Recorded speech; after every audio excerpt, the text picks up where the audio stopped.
And I'm live. That is cool. Today is 14th of September 2025, Sunday, and today we are going to go and solve a very difficult seeming problem in dynamic programming circle called the longest common subsequence.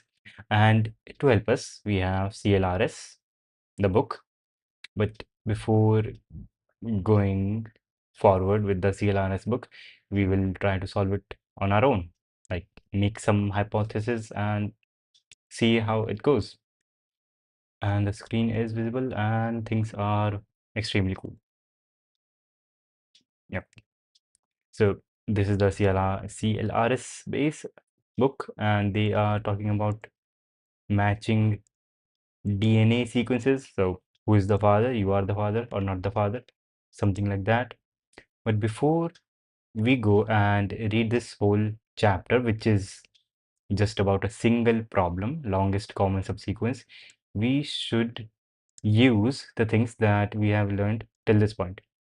So, what have we learned? In the first section of this dynamic programming chapter, we saw that there are generally, not generally, they stated there are four methods, four things that we have to do when we are solving dynamic programming question, some question using dynamic programming.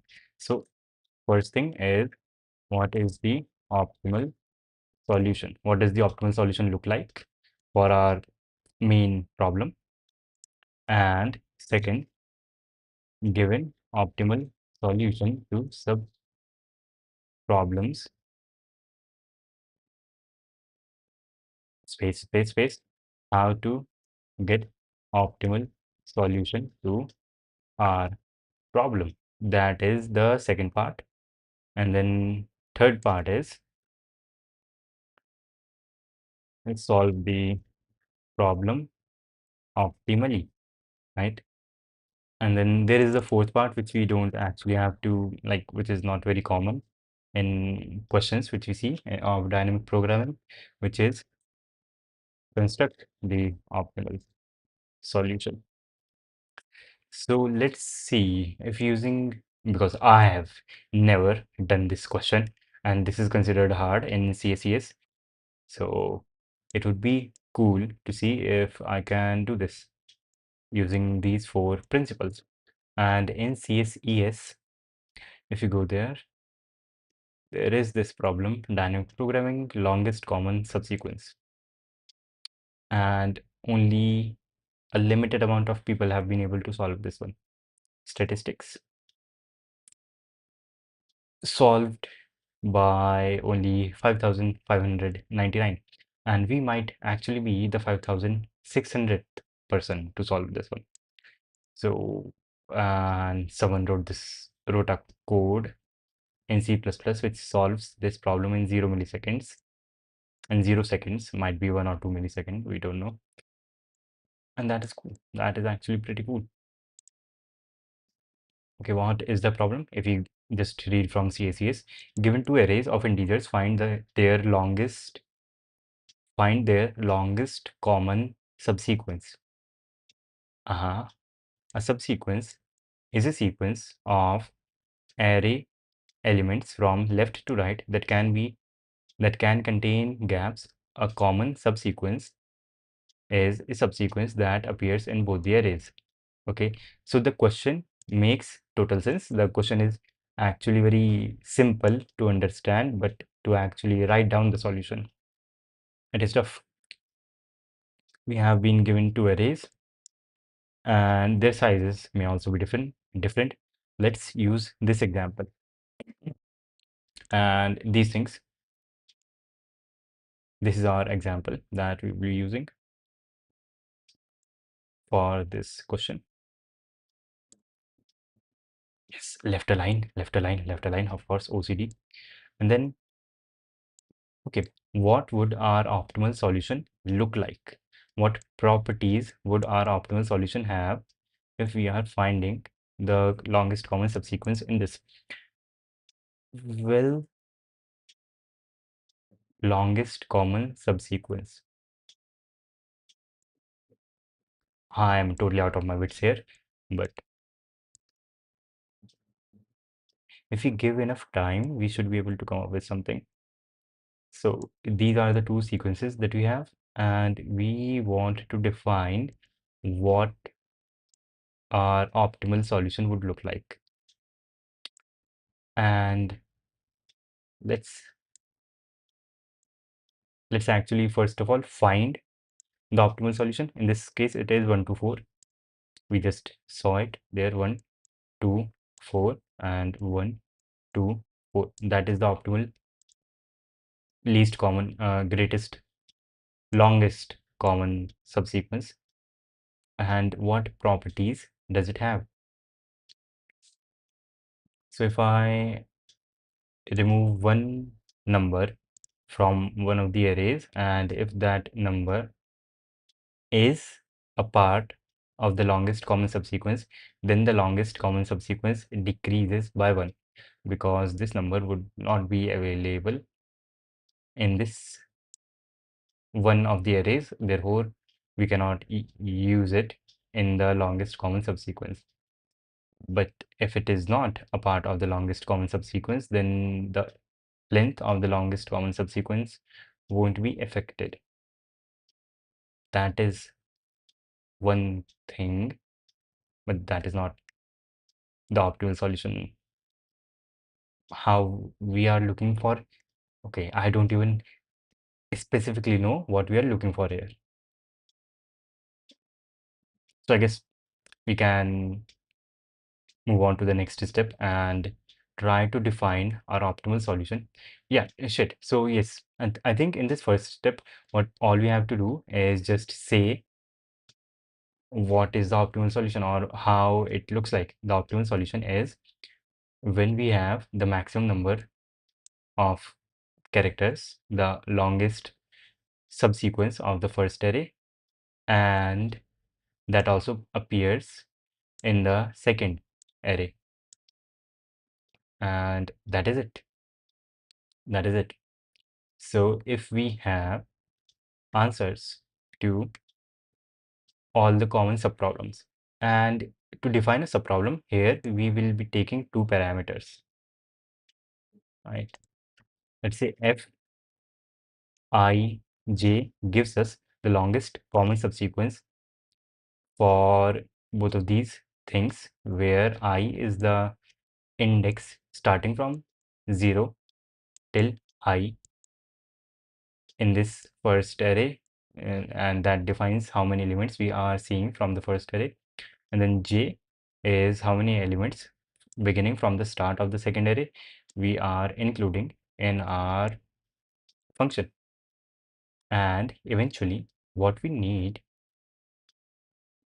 what we want to find out is f n comma m, where n is the total length of the first sequence and m is the total length of the second sequence. That is what we want.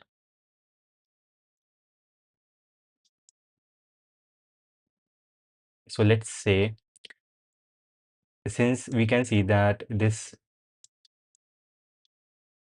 shit, since we can see that this function takes in two parameters, so the sample space, not the sample space, but the subproblem space that we will have to fill in is going to be two-dimensional, which we can see from the function because it is taking in two parameters. So let's go just step by step, and yeah, let's just go slowly, step by step, and write the sample space, the subproblem space that we are going to fill. Let's say this part is I, this part is j, and I goes from, it is going to be 0 indexed, let's say, and there are 8 elements in this, 1, 2, 0, 1, 2, 3, 4, 5, 6, and 7, and then here there are 6 elements, so 0 indexed, so 0, 1, 2, 3, 4. That is cool.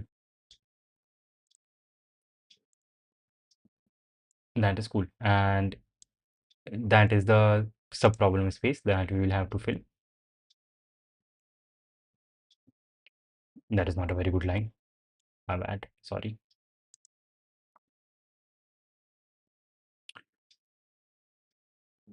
And it would be actually cool if we could solve this on our own before going to the CLRS book, because if we do that, or even if we are unable to solve this on our own, if we go to the CLRS book later after making some hypothesis and trying and failing in at least some sort of way, then we will be able to understand quite a bit more than we would be if we went and read about it directly. So I think even if we are unable to solve this, it would be cool. It would be beneficial. We just at least go through this once and make our attempt at solving this. So 0, 0, and this are the like zero indexed. Instead, I think we should use I and j to represent how many elements we are using instead of saying the index, or does not matter. We can use I and j to represent the indexes which we are using, and that would be cool. How was your contest history? I solved A, B, and D, couldn't do C. Okay, yesterday's contest was Division 4 and I gave it unrated, and I was on a call with my friends on Discord. We were just having fun and solving questions. So I was not solving it very seriously, but we did from A, B, C, and D. And A and B were very simple. A was very easy. Shit. A was very, very simple. A was very easy, and I thought, shit, that is very easy. Like,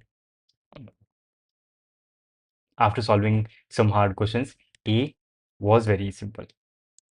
Yeah, very, very easy. Just if the number is even, return 0, and if it is odd, then return X. That was it. And here, so if we are, I think, yeah, we should use I and J to represent how many numbers we are using from both of these sequences. That would be much better, because that would give us the ability to say we are not choosing any elements from the first array at 0, and we are choosing one element from the first array at this point. So that would be cool, but now we have to change all of these dimensions.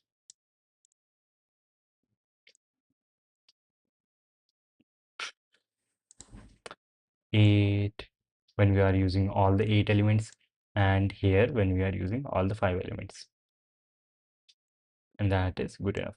And yes, in yesterday's contest it was division 4, and division 4 contests do not happen usually. I think this was my first division 4 contest. They don't happen, I don't know why. And this was organized by a person named Cry, who is in New York University, and that is cool. And his PFP is also pretty cool. Anime PFP, of course.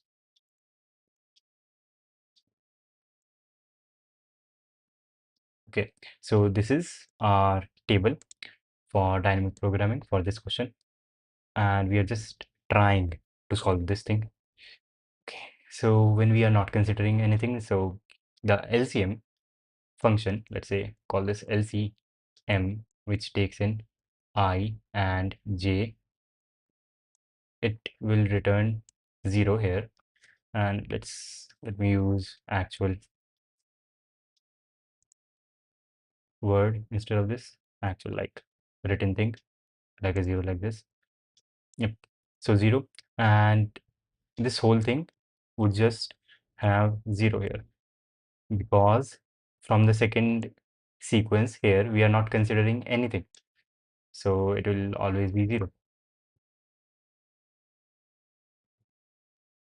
And same for here. When we are not taking any element from the first sequence, but only we are taking elements from the second sequence, then the LCM, longest common subsequence, LCS. So what is that? Longest common subsequence.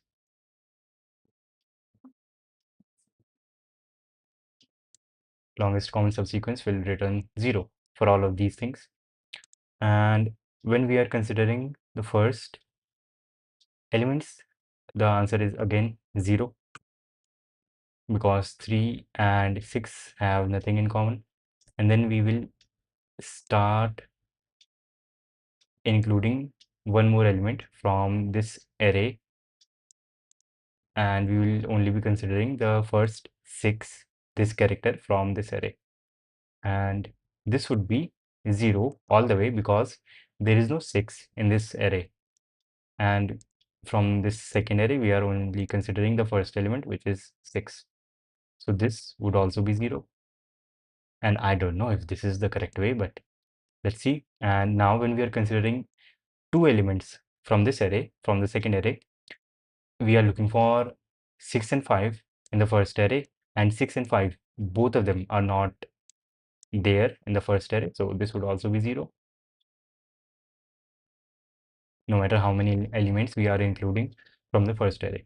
Now we also have 1 in our second array, and there is a 1 there at location second when we are considering at least two elements from the first array.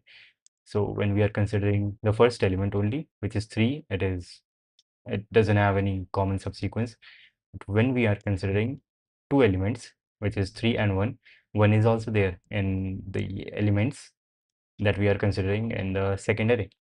So this is going to be 1. And it will be same till the rest because 1 is the only thing that is common. Now we are considering 1 and 2, and here it will be 0 initially, and then here it will be 1, and then here also it will be 1 because we are only considering 6, 5, 1, 2 from the second array, and from the first array we are considering 3, 1 and 3. But now when we are considering 4 elements from the second array and also 4 elements from the first array, we will have 1 and 2, and in the second array also we have 1 and 2. So the subsequence length would be 2. The longest common subsequence length would be 2, which is, yeah, which is going to be same till the rest, till the end. And that is cool. But then at this point, wait, why are there only 5 things? 1, 2, shit, it has to go till 6, my bad.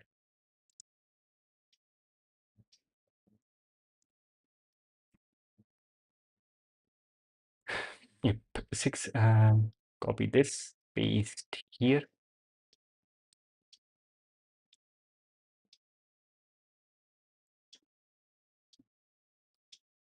And I think if we actually go through this, we will be able to figure something out.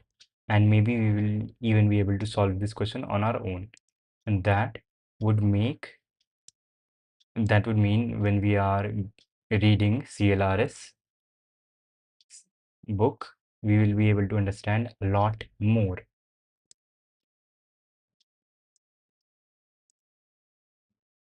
So now there are only 2 rows remaining that we have to fill. And even D was easy. I got the logic for C, but could not implement it. I always get stuck at the implementation part. There has to be a better way to create tables in Obsidian. This looks time consuming. This does look time consuming. I could have made table in Excel or Google Sheets. It would have been faster. But anyway, we go like this. So when we are considering, okay, Obsidian, I will actually check it out. when we are considering 5 elements, 6, 5, 1, 2, and 3 from the second array, we can write them here,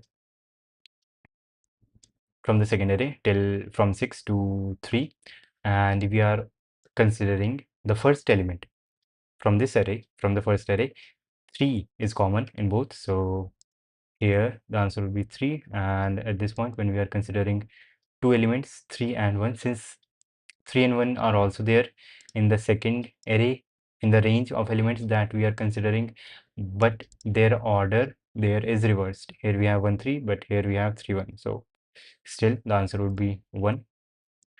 And then we are considering 3 elements, 3 1 3, and here we have 1 3, and in the second array also we have 1 3, so we can write 2 here. And then when we are considering 4 elements, 3 1 3 2,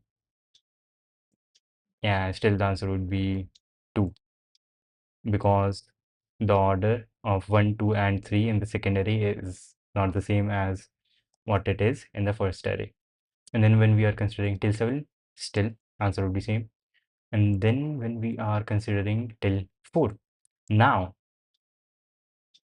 still it would be 2, because we are not considering the last element in this second array, and yeah, it would still be same, 2 till the end. And here it would be 0. And here, when we are considering all of the elements in this array and only the first element in this array, the longest common subsequence would be 1.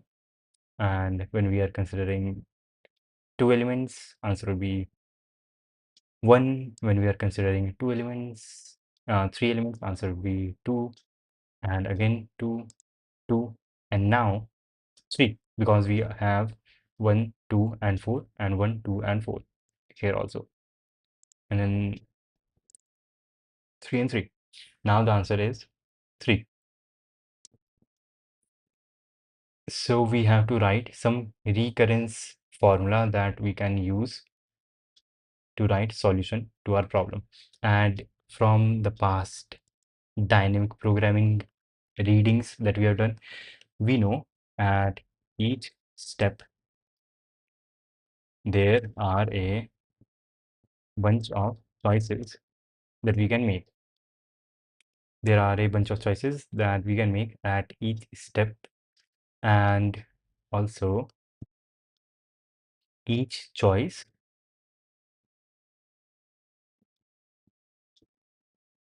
internally depends on a number of sub problems. So when we are here, let's say when we are here, when we are considering all of the elements in some array, then we might say that either these two are the same.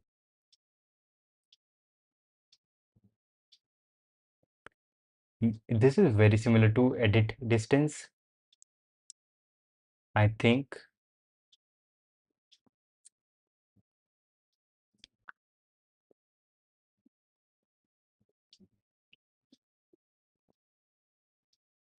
This is actually very similar to edit distance, but in edit distance, we can take one of the sequences and we have three choices, either to remove a number, add a number, or to change a number, or to remove a number, add a number, or change a number. Here, what we can do is only remove a number. So we cannot do anything else. We can just remove a number. We cannot change one number into another number, and we cannot add new number. And since we are not, yes, of course we cannot add any number, because yes, we cannot add any number, because we are just looking for subsequences. So when we are considering, let's say, these two last elements, either if they are the same, but even if they are the same, they might not be the part of the subsequence that we are considering. Yes. So I have a few choices. I remove this last element,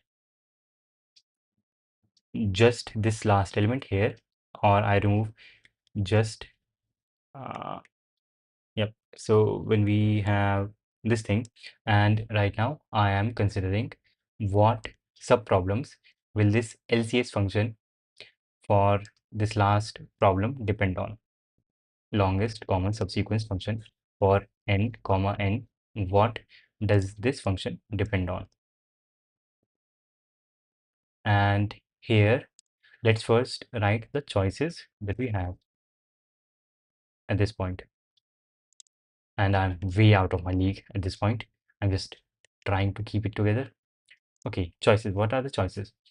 So let's say that this array is array A, this one is array A, and let's say this one is array B. And what are the choices at any given level that we have? I think there are three choices. Yes, there are three choices. Let's say A minus minus represents removing the last character from the A array. And the second choice that we have is B minus minus, removing just the last character from the B array. And we have another choice that is A minus minus and B minus minus, removing the last character from A and both B. And what we want to find, but there is also the fact they might be same. These last characters might be same or might not be same. Yes.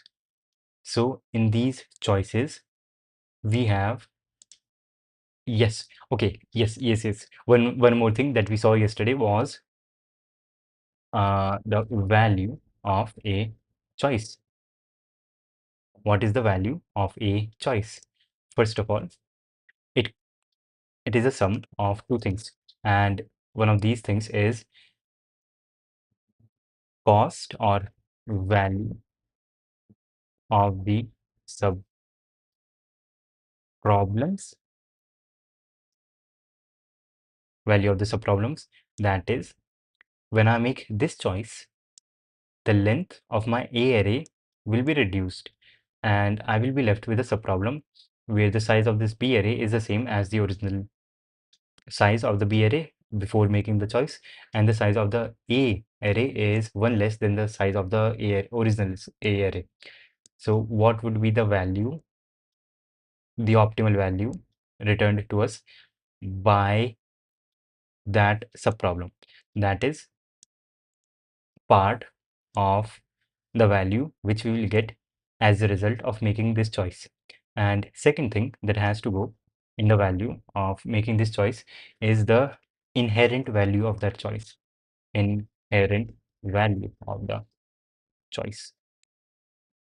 And which means, okay, which is not very complicated, but I would say it is subtle. It is subtle. Yep.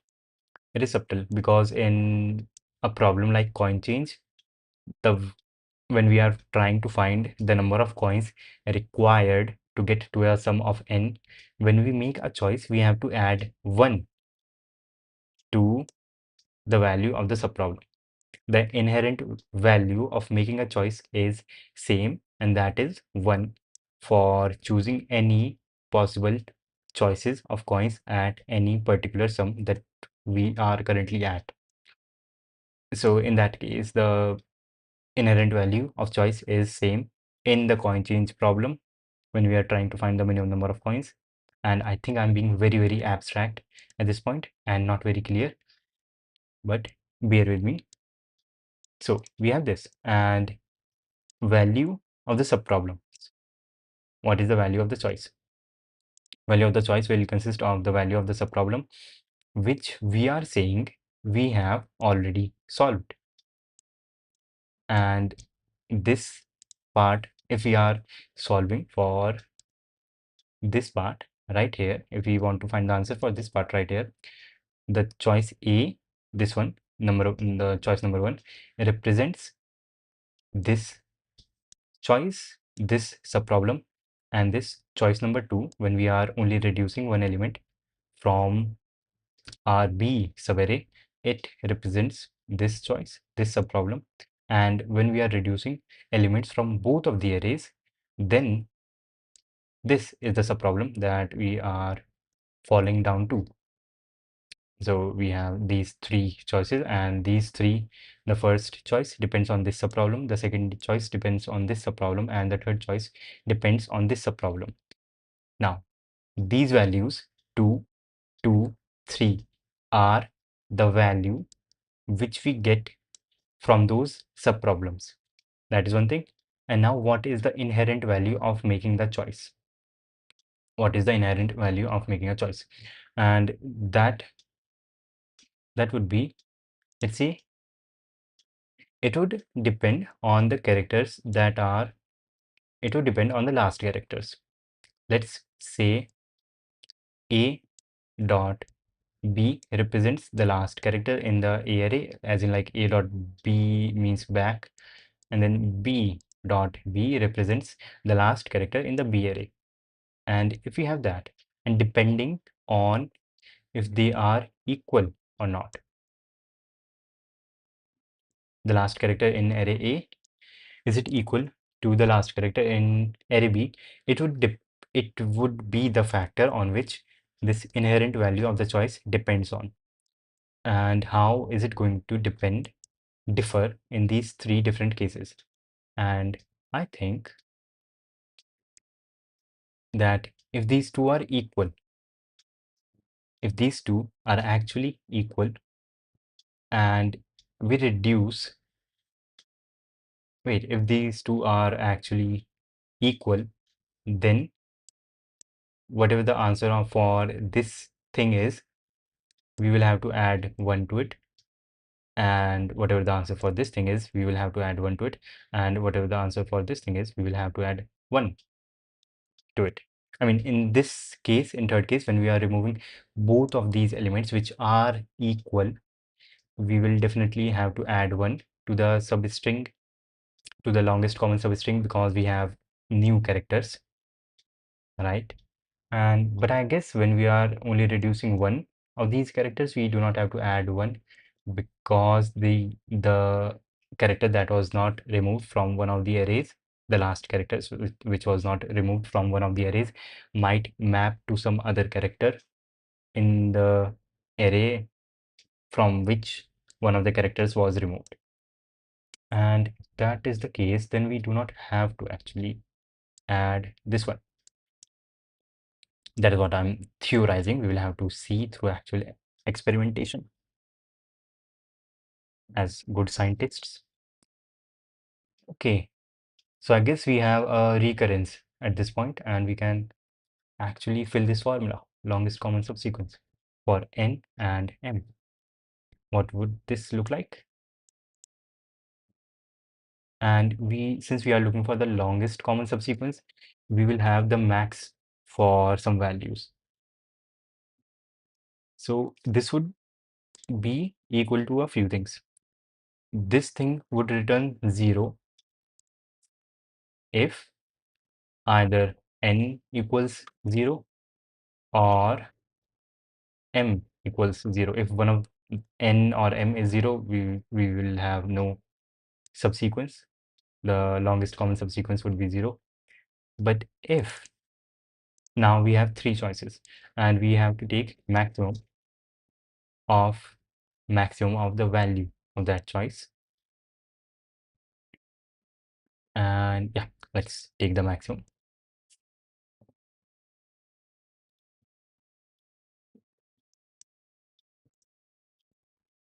And the first choice is a LCS of n minus 1 comma m, right? Cool.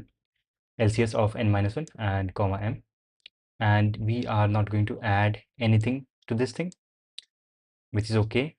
Does not matter if the last character at position n or m were same or not. We will not add anything to this thing. And the second choice is LCS of n comma n minus 1. That is our second choice. And then the last choice is when we are removing both of the characters, both of the last characters. And we will have to add 1 depending on a bracket n equal b bracket m. If they are equal, then we will add 1 to this. But if they are not, then we will not add anything to this. So this is what we have, and this is a recurrence relation. I think this should be correct. And the only part that I'm not very sure about is this part. And this is true when n is not equal to 0 and m, again like in English, m is not equal to 0. But if they are equal to 0, then the answer is 0.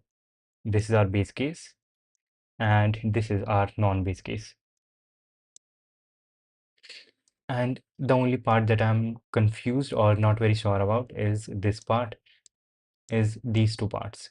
The way that we are calculating the value of this choice, because we are only taking the value of the subproblem and we are supposing that the inherent value for making that choice is 0 when we are only removing one character. But let's actually see at some point. And yes, so we are confused about choice 1 and 2. So let's see here, when we are at, let's say, this problem, here the value changes from choice 1. Yes, here the value is actually increasing by making choice 1, choice 2, or choice 3. We make any choice, the value is actually increasing.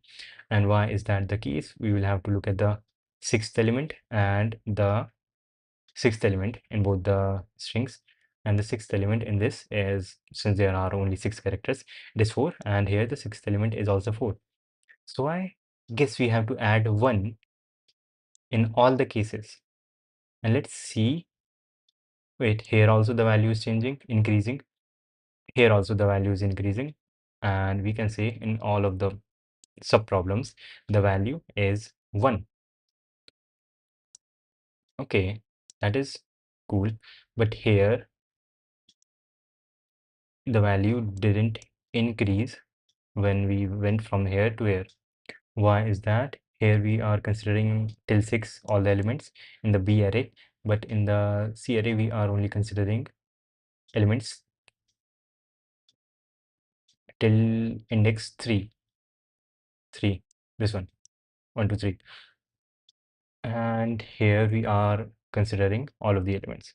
And here we are considering elements till 3, but before that, at this point, we are considering elements till 3 in the second array and elements till 1 in the first array.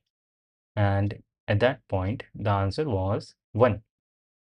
Yep, the answer was 1, which is correct. And then when we were considering one more element in here, which involves using 3, our answer increased by 1.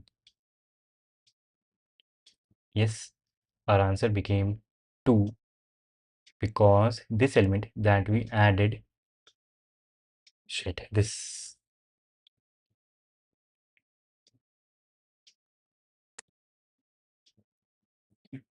hmm, this thing depends on this, and this.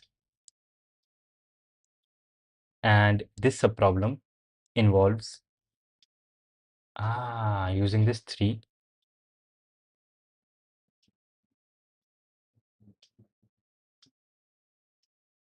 And this subproblem,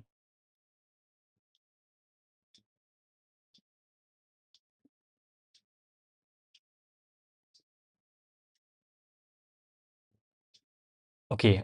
I think we will have to add 1 in all of these cases. If this thing is same, if the last 2 elements are same, we will add 1 in both the cases. But I'm only curious about this case right here. So here we are considering the first three elements, 3, 1, 3 in the first array, and then in the second array we are considering all of the elements, and the elements under question, which we might or might not remove, are this one and this one. So if we remove just this one, these two are not same. We can see these two are not same. So when I just remove this one, it corresponds to this case, and the value that I would get from this case would be 1. And when I just remove this one, it corresponds to this case, and the value that I will get is 2. And when I remove both of them, the subproblem which I get is this one, and the value that I get is 1. So making this choice of removing just this one is the best choice. Therefore, the answer is 2. Shit.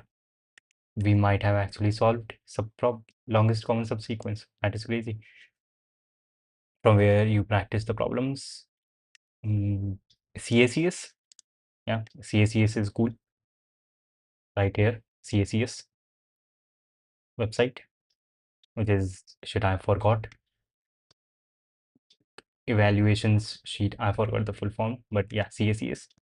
And what is the question? And what approach are you trying, bro? Are you even looking at the chat? Yes, my bad. Sorry, I was like too deep into the lore. But yes, the problem is this one. We given two arrays A and B, we are trying to find the longest common subsequence, which is literally the name of the question.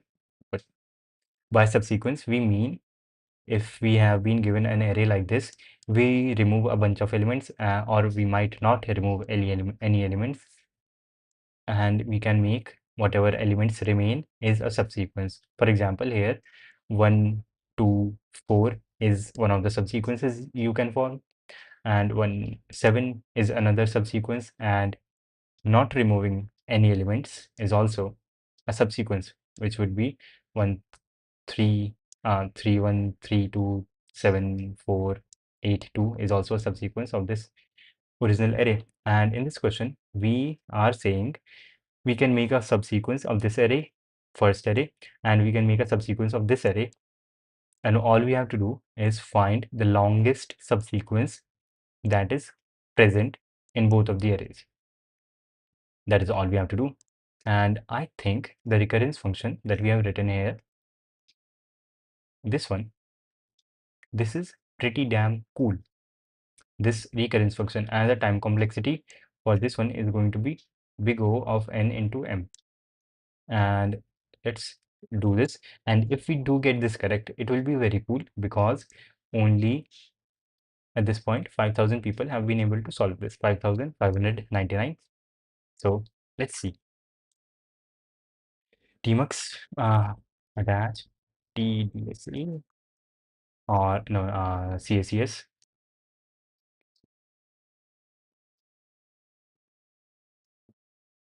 Shit, where is CACS? At index 4. Okay.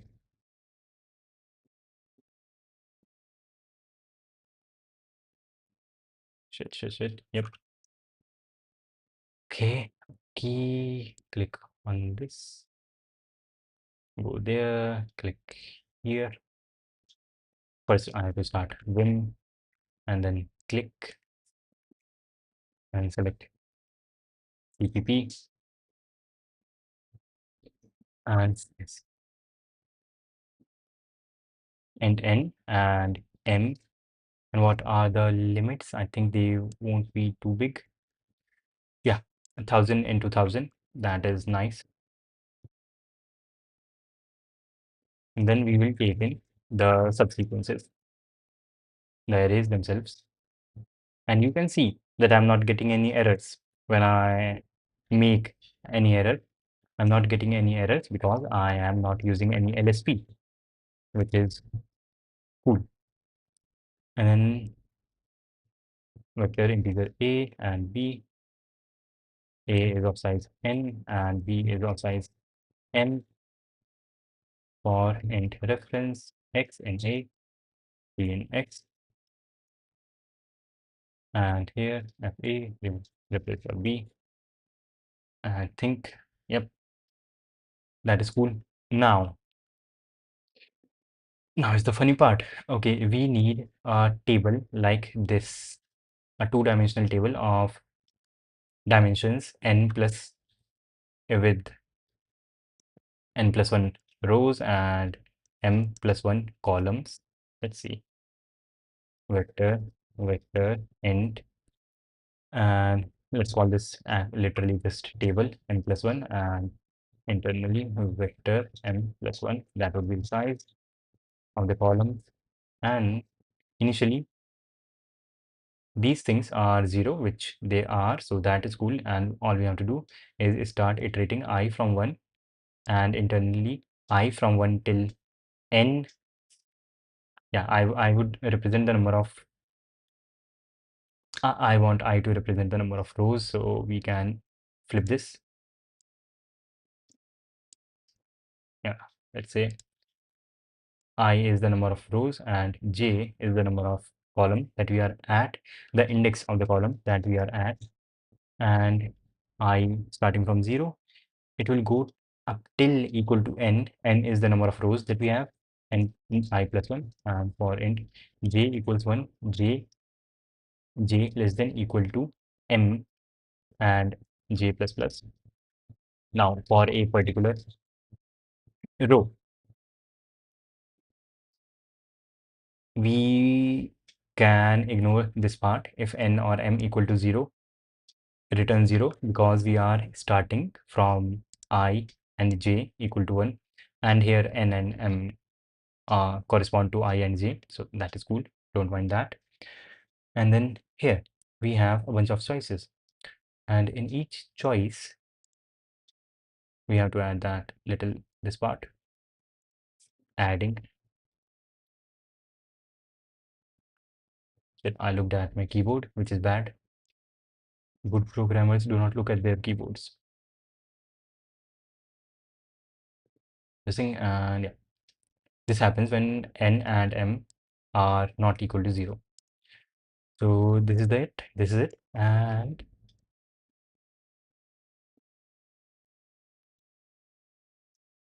when we can say tab bracket I j equals maximum of three things: tab I minus 1 j, and also let's say int c as in the change if, yeah, this would represent 1 if a bracket I minus 1 equals b bracket j minus 1. Yes, because y minus 1, because I and j are one indexed and these vectors are not one indexed. This thing, yeah, just this thing, and that is one of the choices that we can make. And then comma tab I bracket j minus 1, that is the second thing, and then tab I minus 1 and j minus 1.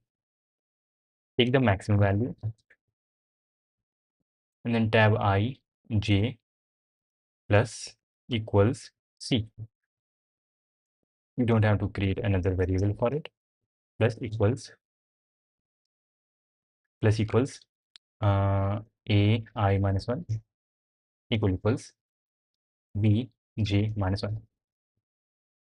And at the end, cout tab I tab n m when we are considering all of the elements in both of the arrays. And if this thing works, it will be very beautiful if it works, or it might not. Shit, why did it not work? Okay, why are we outputting 1, 2, 3?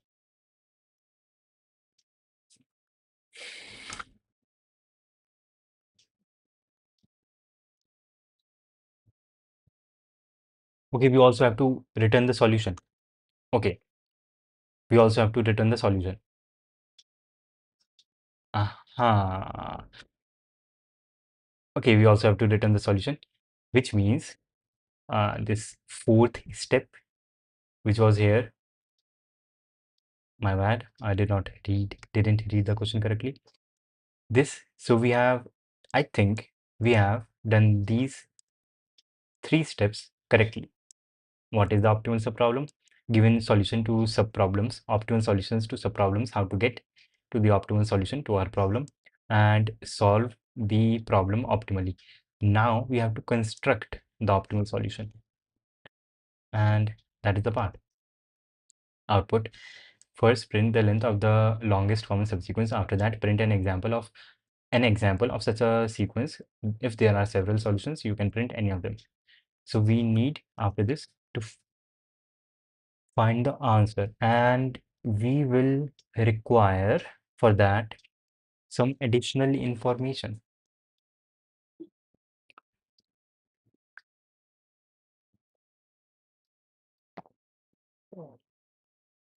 So we will require some additional information, and yes, we will require some additional information. What could that information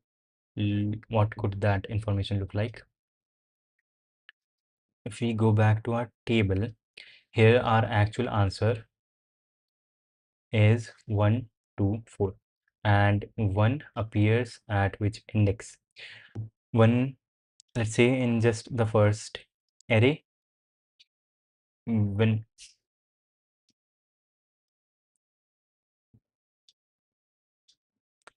Okay, since I changed I and j, their index is also changed. Anyways, let's say in the second array we have the indices 1, 2, 3. If we are going one indexed, 3, 4, and 6 for the actual answers. And if we go in this and we see at 3, when is the value increasing? At 3, the value is increasing. The value is increasing from the last one. And then the value is increasing at 4 at some point. And then we are seeing that the value is increasing at 6 at some point in this array. So if we store the last value, which is going to be 0 originally, and we compare, is the value changing in this index? Nope, it is not. Therefore, this is not going to be a part of the subsequence that we are looking for. And yep, whenever the value does change, we will add that index, push that index or push that element into our answer. So that is cool. That is cool. Vector int response. Int lsp equals 0. Initially, answer is 0. And when we go through everything, and the maximum value should be at the last index, which is going to be, so if tab for current I dot back is greater than last, then rest dot push back this ith index, push back this ith index from a minus I minus 1, because I is one indexed. And yep, and whatever the case, lfc equals tab I dot back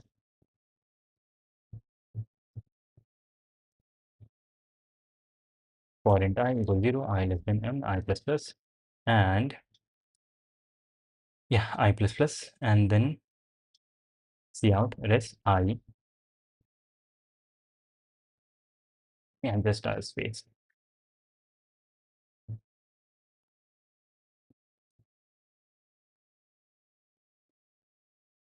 or a new line, depending on if I equals, and n is not the right word, res dot size, res dot size minus 1. Okay, we messed up a little bit.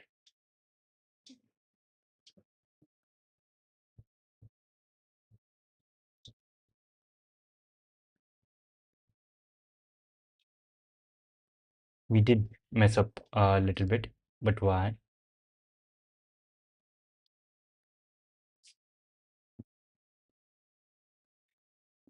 Here we are in our answer. We are looking at this thing, and therefore we consider the number at index 2, which is 3, which is wrong.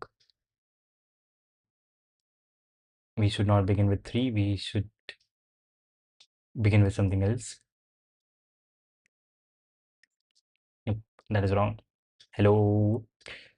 How was the contest yesterday? Yesterday's contest was fine. I gave it for fun, not to increase my rank because it was Division 4 and I gave it unrated. I did decent, but I was busy, so join after 15 minutes. Yeah, I mean, it was Division 4, so we don't have to take it seriously. But there were some legendary grandmasters who were giving yesterday's contest full blown, and I think they were able to complete the whole thing in just under 30 minutes, which just shows the difference in the abilities, the competence. And yeah, it was just Division 4. Now it will be our educational round of Division 2, and it is going to be fun. I think it is tomorrow. Yep, today is 14. Tomorrow is the next contest, Division 2 educational round. And yes, here now I we have solved the whole question. Not the whole question, but we need to find a way which we can use to construct the optimal solution. And it would depend on the choice that we make, and we are not keeping track of what choice we made. That is not good. Yep, that is, can we trace our thing that we went through? Okay, let's say, what are the places? Ah,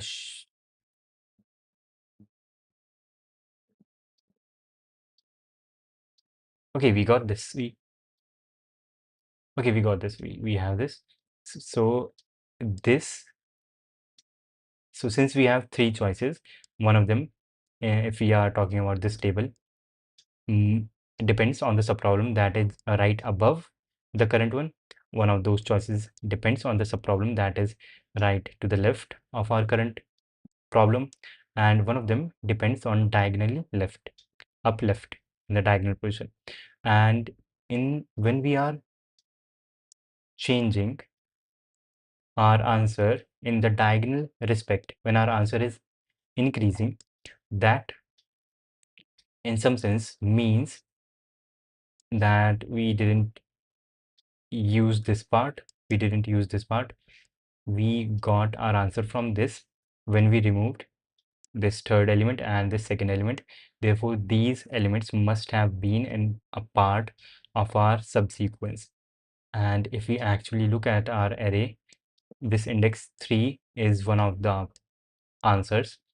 And then we went straight and diagonally the next time that our value is increasing diagonally, emphasis on the diagonally, but our value is also increasing diagonally here.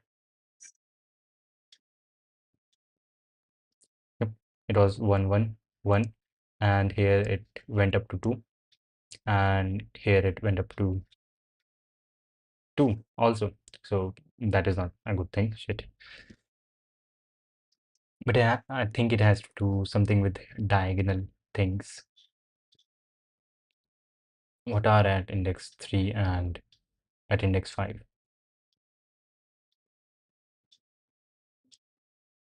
At index 5 in this array we have 3, and at index 3 in this array, in the first one we have 3.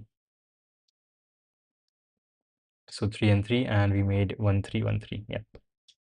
Yep. So yeah. This one corresponds to 1 3, and this one corresponds to 1 2. So how do we know which one is the one that we went with? Here, good question. Wait, we could have actually used any one of those. Shit, yes, our answer could have been 1, 2, 4, or it could have been 1, 3, 4. Both of these subsequence are the correct answers. So this is correct, and the both of these are correct. And then our value is increasing diagonally at this point, where the index is 6, and here the index is 6. So shit, whenever our value is increasing diagonally, we can add those elements to our response. 17 minutes, that is crazy. That is crazy. Even if they were like, shit, that is crazy. I guess they were flexing. I did 4 and took a slight help for the fifth one. For calculation expression, what is the matrix? What are you calculating? This is the subproblem table for longest common subsequence. And yep, today we are going to read the longest common subsequence section in CLRS. So before that, I wanted to try this on my own, and I think I got this. I think I got this, and it would be cool. It would be actually cool if we were able to do this question, and I think we got this. So here, instead of this, what we have to check if,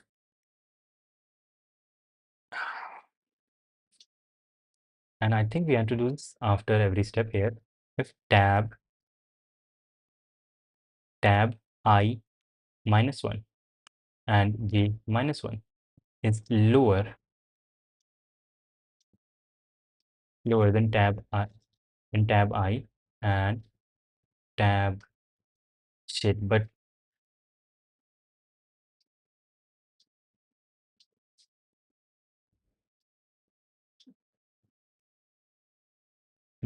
we will see this condition again and again. And yes, now I think we have Cardane's algorithm is for finding the longest increasing subsequence, but here we are trying to find the longest common subsequence given two arrays. Like when we are given two DNA strings, we want to find the longest one that is common, the longest subsequence that is common in both. And this is actually a hard problem in CACS. 5,600 people have been able to solve it. So this is different from Cardane's algorithm. And what we have been able to achieve till now is I think this code is sufficient for solving or for finding the length of the longest common subsequence.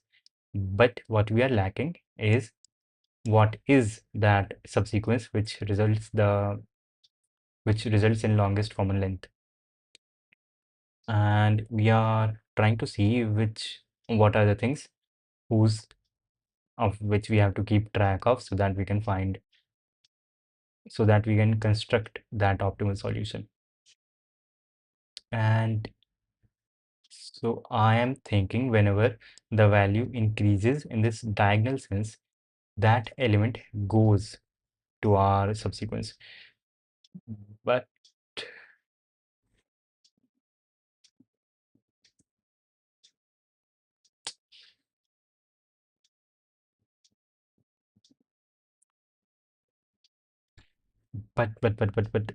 we this condition would be true here, and we do not want to add 2 and 3 to our subsequence, which would be wrong.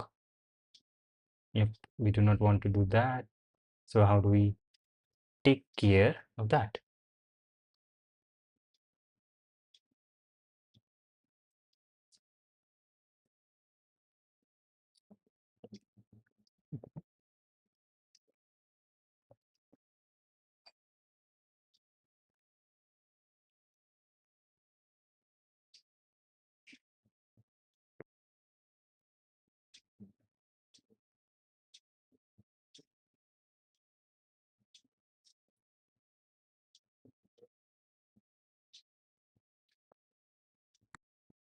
Shit. Okay, I have to uh, keep this and Shit, I think that is the reason for not being able to, why only a few people have been able to solve it, because constructing it, constructing the optimal solution is hard. Finding what is the longest common subsequence is harder than finding how long is the longest common subsequence. Yo, Pavel Maverin and adds playlist. Hello. Looks like optimal way to go from one end to the other, which I saw in a DP video. This looks something like optimal way to go from one end to the other. Hello. And what do you mean by that? I don't get it. And you found a nice channel. That is cool. Let me actually save it. And let's see what it is.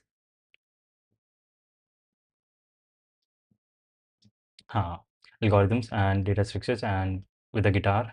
That is cool. Time complexity, merge, sort. There is also, okay, algorithms live, which is nice. And he is Russian, it seems, written in Cyrillic. English courses, A and D, algorithms and data structure. Okay, A and D makes sense. Okay, I subscribed and that's cool. Now, what we have to figure out is how do we find the longest common subsequence? ICBC, WF, what the fuck? World finalist. Okay, winner of 200 to 200 tour and teaching from 30 plus years. That is pretty nice. Okay, I will check out his channel. Like optimal path question. Yeah, so you are saying whenever we are at a particular location in a grid, its answer depends on diagonal or this, and we have to find which choice is the best one. Okay, and yeah,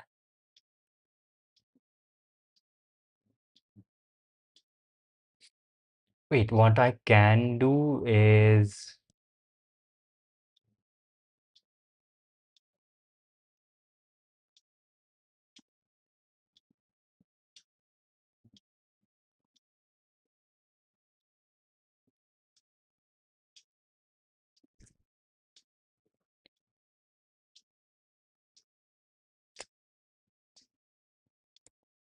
mm, here our answer was 0, then it became 1.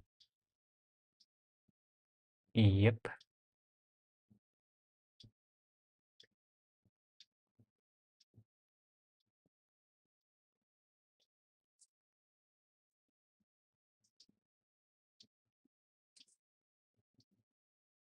Shit, it is right in front of our eyes.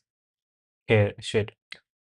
Our answer was 0 when we were not considering any element, and then it became 1 when we were considering the first element from our second sequence. Therefore, we must have added this number, the number at this location, and when we were here, we didn't add this number, but then when we were here, we added this number. Therefore, our answer increased. And we didn't add anything, but when we were here, we added this number, so our answer increased. And that is cool. Okay, shit. We just need that and we'll be able to do it. Response. We will be constructing the response now. Yep. A vector of integer response and the size would be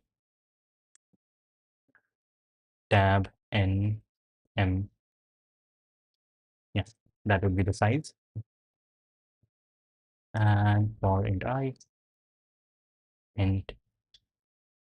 I equals 0, I less than not 0 but 1, I less than equal to m, because we are traversing through the columns for the last vector and I plus plus. And if tab, the last one is n, I greater than tab n I minus 1. If that is the case, then res, I guess,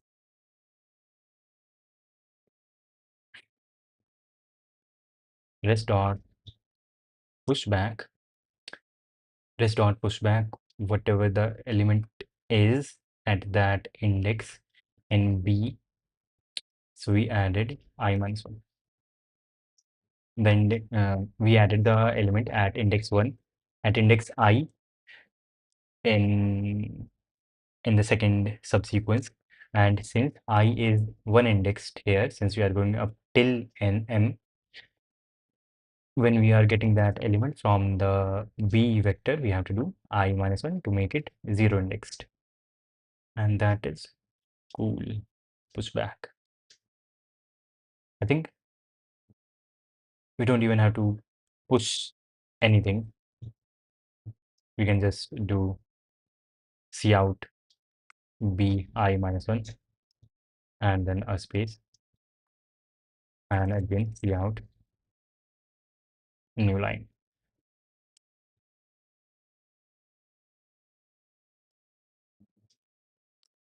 Okay, we left 4 somehow. Why did we left 4? N. Why did we left 4?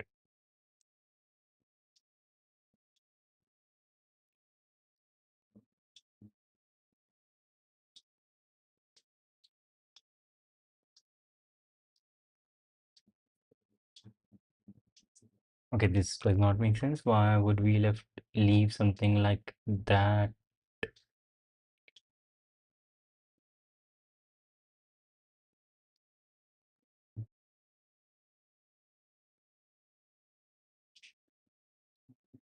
Yes, this does not make sense.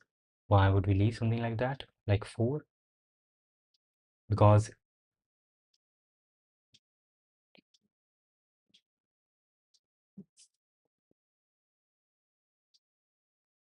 I is going up till equal to m.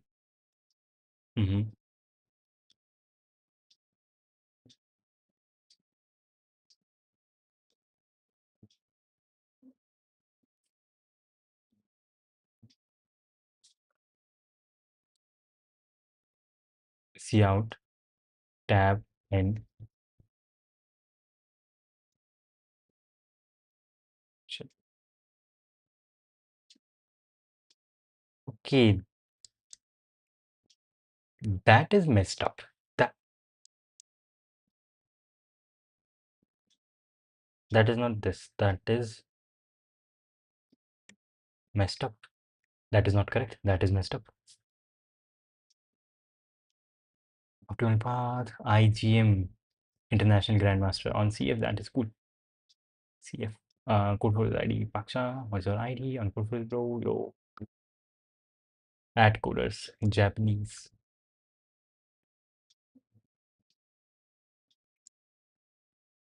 Okay, that is completely wrong. It should not be like that.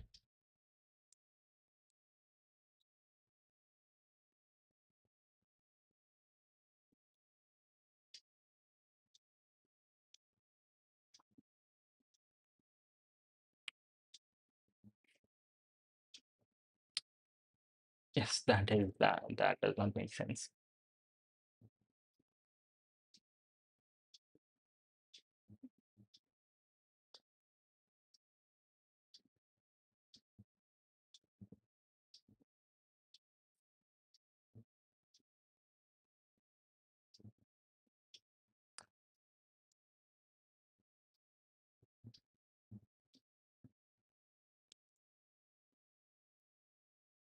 I think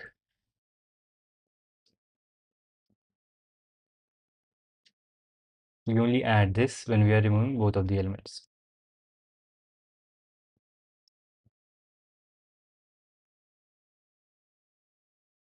Bj minus 1.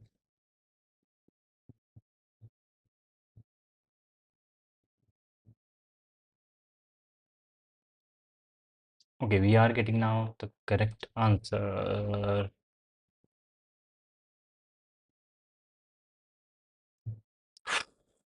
Okay, now we are getting the correct answer for the longest common subsequence. Okay, are there any logical bugs here?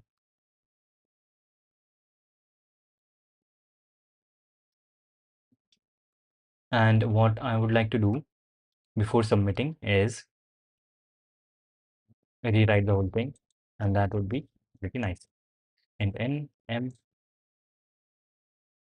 c in n, then m, and then vector of integers a size n plus 1 and b size m plus 1, and then we will take in the values a reference x in a, c in x, and for int a reference x in b, c in x, and then we will initialize our table, which is two-dimensional vector integer, and we'll call it tab, and the size is going to be n plus 1 number of rows, and the number of columns is going to be m, not capital m plus 1. And then we will start iterating. I will start from 1 and go up till equal to n and I plus plus. And then internally for each row, we will have to go through each column, and column number starts at 1 and j equal to less than m, because there are m plus 1 rows and 0 next. And at each step, tab I j is going to be the maximum value of tab I minus 1, removing the ith character from a array and just keeping the j character. That is one choice, and another choice is keeping I but removing last character from b vector, and another choice is removing both of them, I minus 1, j minus 1, plus a I minus 1 equals b and j minus 1. If the characters that we are removing from I and j, if they are equal, they could have participated in the formation. They could have actually participated in the formation of the longest common subsequence. So if that was the case, then we will add 1 to it, and that is cool. Then we will, yeah, then we will see out tab n m, the answer when we are considering the whole thing, both of the arrays, full length of both of the arrays, and then we have to output the sequence that is the longest one, the solution. I will go from 1, I less than m less than equal to m, because we are going to traverse through the last column, through the last row, starting from column number 1, I plus plus. Now, if tab n, the last row, in the last row, if I, the current value, if it is greater than tab n I minus 1, then we must have used this current character at location I minus 1 from the B array. Therefore, this thing, we can say that we used it and then see out new line. That is wrong, because we have to give a new line here. Okay, that looks better. And due to some reason, the contrast in this thing looks very elegant, very beautiful. Let's submit and hope that this thing works. Success rate is 95%. Okay, so people who actually attempt this thing, 95% they get it right. And yeah, shit. Documents where oh, what the heck? Programming, competitive programming, CACS, DP, longest common subsequence, and C++ 20. Let's see how it goes. What should I do to reach 1600 topics? I guess you, okay, Chad Ugave, I guess you will be able to see.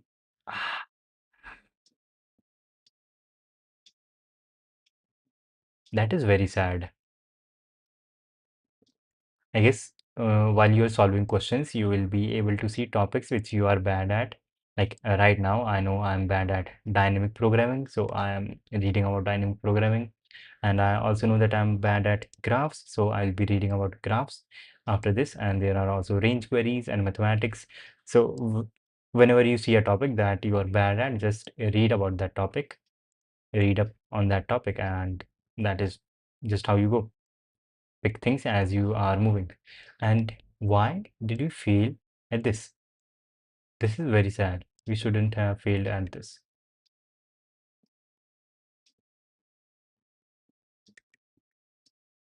This should have incremented our answer by one. Yes.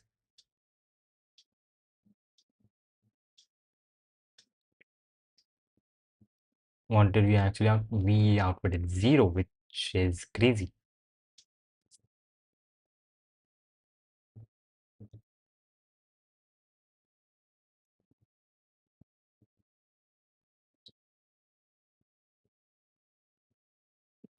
We have 1 and 1 as our length. What? Wait. Yes, so what is the mistake now?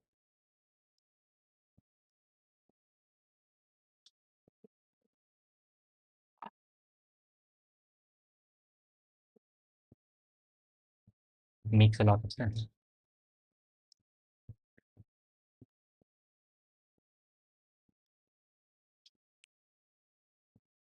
I messed up while taking the input 1, 1, 1, 1. I should see 1 and 1. Shit. We messed up taking while taking the input. That is very sad. Choose file. Why isn't any file chosen already? Longest common subsequence G++. Let's see how it goes. And hopefully it works this time. Hopefully, hopefully. Okay, it is a lot better than before. A lot better than before. And I think we can look at the test cases which we got wrong.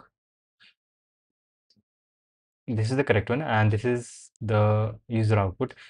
Okay, so 27 is correct in both the cases. Here the length is correct. Okay, we are just messing up while we are outputting the subsequence. Yeah, outputting the subsequence is the thing that we are messing at, and everything else is correct. Yeah, so the way that we are constructing the subsequence is apparently wrong.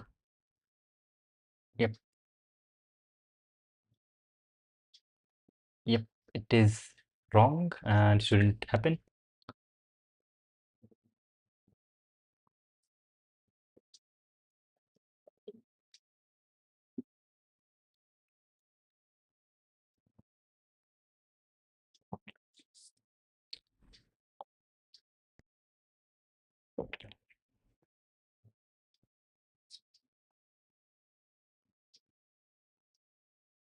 Let's see this table.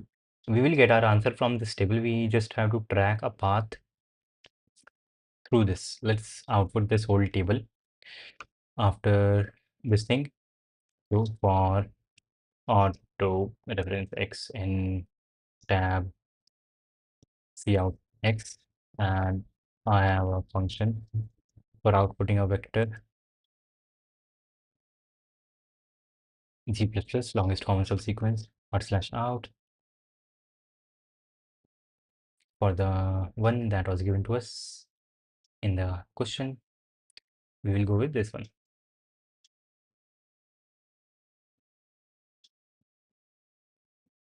Okay, this is what we have, and yeah, is this same as the one that we draw here? We have 0, 1.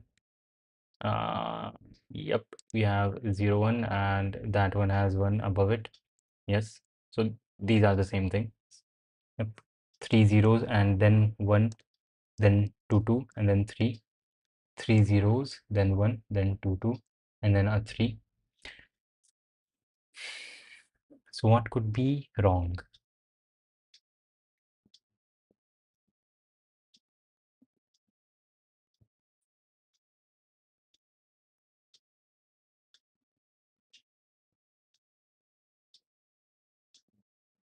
Whenever we do get a diagonal upgrade, like here we are getting a diagonal upgrade, here also we are getting a diagonal upgrade, and here also we are getting a diagonal upgrade, and here also we are getting a diagonal upgrade.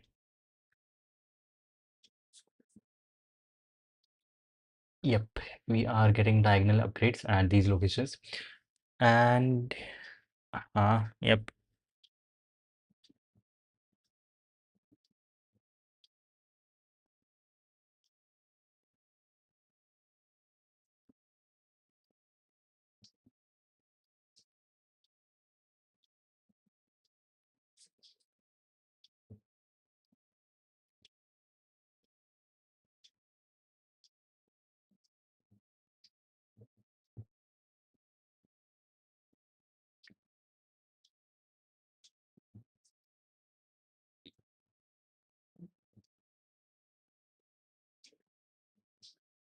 the answer has to do with the diagonal upgrades. That is for sure.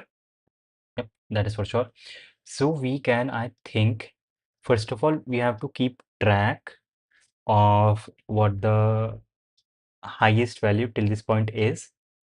And whenever we make a change, we have to see is it greater than the highest value till that point, and also the ith and the j for this current diagonal update has both of them have to be greater than the I and j pair for the last diagonal upgrade. So initially we can keep that pair equal to 0 and the last value we can keep it equal to 0. And whenever a diagonal upgrade happens, we can increment our answer. We can put that into our response. I think that is correct. Let's see if it is. Int last is initially 0 and pair of integers, we will call them p. Nice. And initially it is they are equal to 0. And if we have a diagonal upgrade, we don't need to keep track of this thing. If I j greater than tab I minus 1 and j minus 1.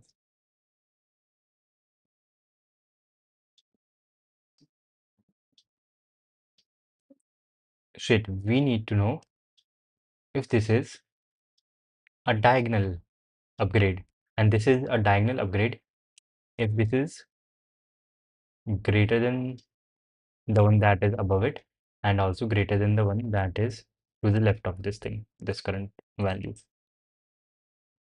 greater than tab I minus 1 and j. If that is the case, and also the current and I greater than p dot first and j is greater than p dot second. If that is the case, then we add ris dot push back a bracket I minus 1 and p dot first equals I and p dot second equals j. And when that is done,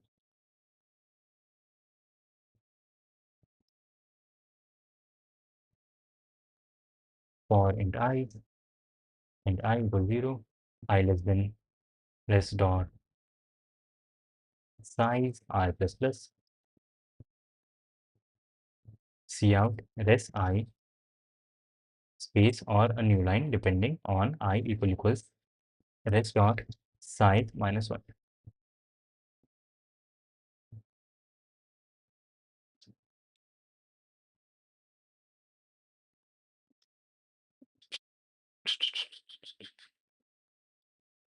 That is absolutely wrong. Why didn't we add 1? Is it because we didn't initialize these two things? P dot first equals P dot second equals 0. I think that is not the mistake. That shouldn't be the mistake.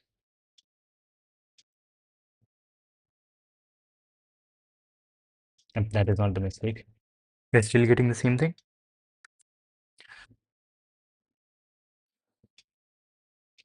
We are still getting the same thing, so that is not the mistake. Mistake is somewhere else.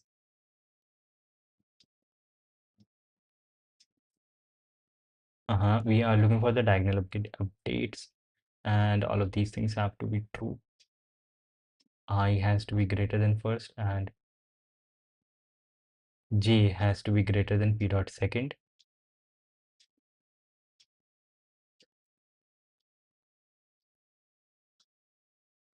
Initially, both of them are 0.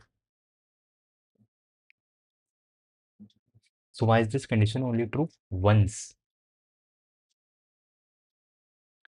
Tab I, current one, is greater than this, and tab ij is greater than tab I minus 1 and tab j, and I is greater than p dot first and j is greater than p dot second. Rest dot pushback e I minus 1. That is also correct. P dot first equals I and P dot second equals J. Update the values of P and J. Initially, both of them are 0. And this line. So what could the mistake be? In this part, we are checking for diagonal updates, so-called diagonal updates. Yes. Yes, this is a diagonal update when the value of the current block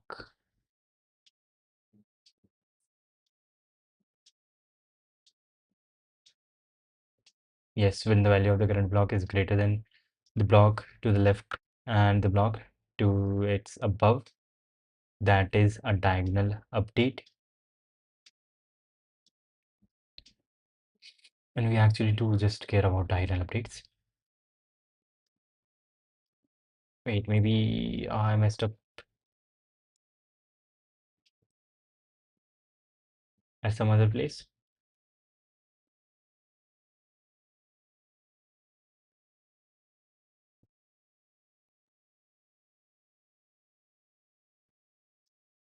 Okay, that is actually the response.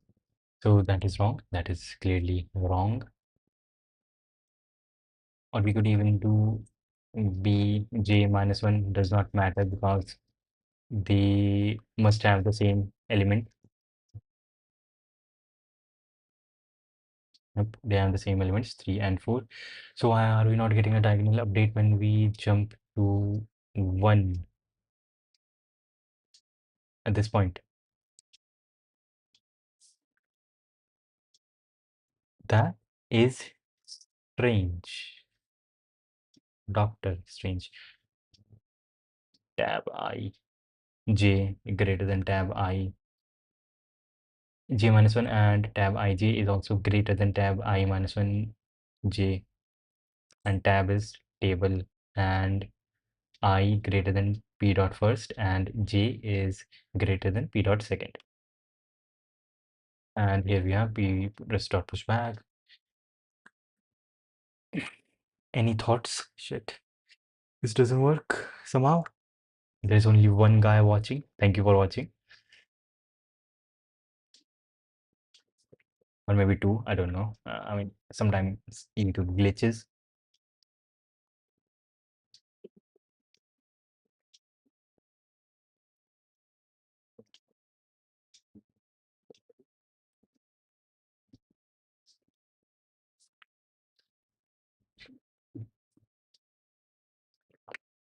Tab I j equals maximum.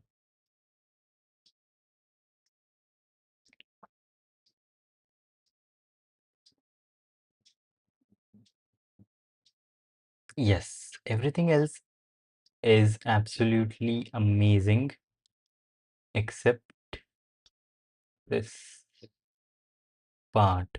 If I for auto reference x in tab, if I see out x,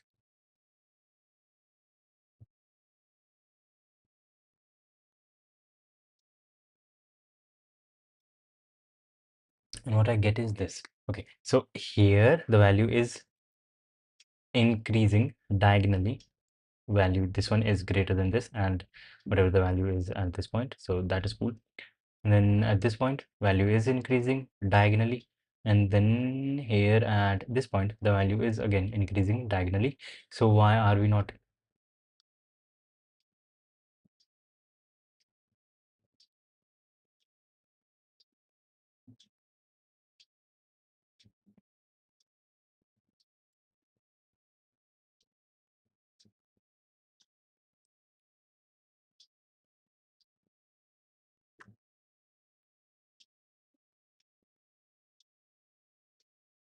Okay,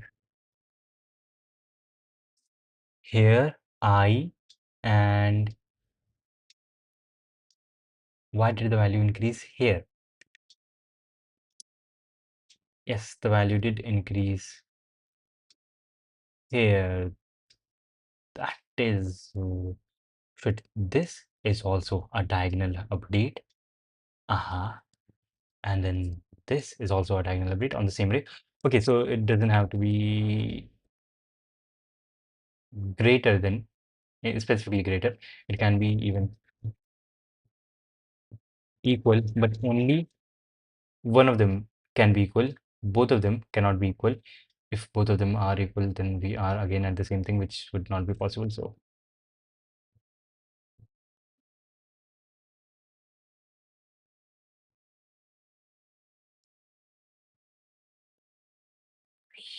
okay, 334 is not right, clearly. Okay, the only thing that we are messing up is constructing the optimal solution. We are able to find the optimal solution, which was not that difficult, but we are messing up at constructing the optimal solution. So here we have a bunch of diagonal updates. This one is a diagonal update. Right here is a diagonal update. This is a diagonal update. This is a diagonal update. This is a diagonal update. Yes, this all of these are diagonal updates. And yeah, yep.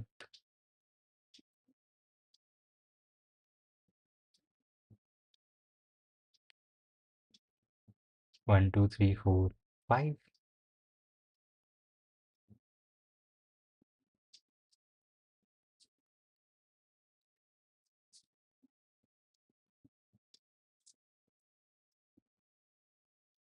So when we choose this thing,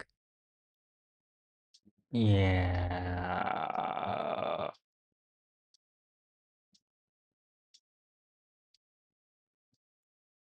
Okay, so yeah, shit. Makes sense. So here we have to do greater than the next diagonal update that we get. Its I and j both have to be greater than the last diagonal update that we got. And also, since if we choose this diagonal update, then the only other diagonal update that we are viable to choose is this one, right? Because its I and j are both greater than the I and j for this one. But if that is the case, I think,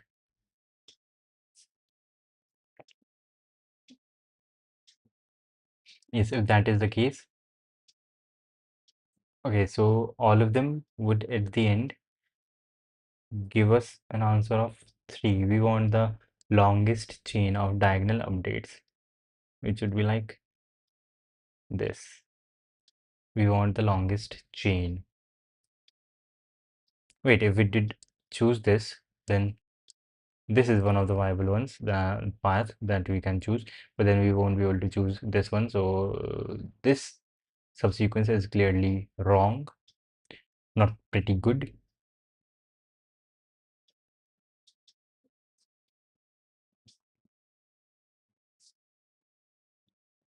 I think we can start going from this part because that is certainly that we something that we will be choosing, and then we will go look, we will keep going left till we see that the value on the left is smaller. And when we do see that, we will keep going up till we see that the value on the on up is smaller, and here it is smaller. So we can say that this part, that this thing, this index that we are at, which has the value on the left and on the top smaller than this, then this is one of the viable things that we added. And then we will go to the diagonally top left of this part by one cell, and then we will keep doing this again, and we see here it is 0, it is 1 here, and we'll go to here, and at this point this is a diagonal update, and we go to this point, that is also correct. Then we move here, and this is the last one. Okay, so that is one of the ways that we can fill up our array at the end, find a viable solution. Now if tab n m, if it is non-zero, then vector of integers response,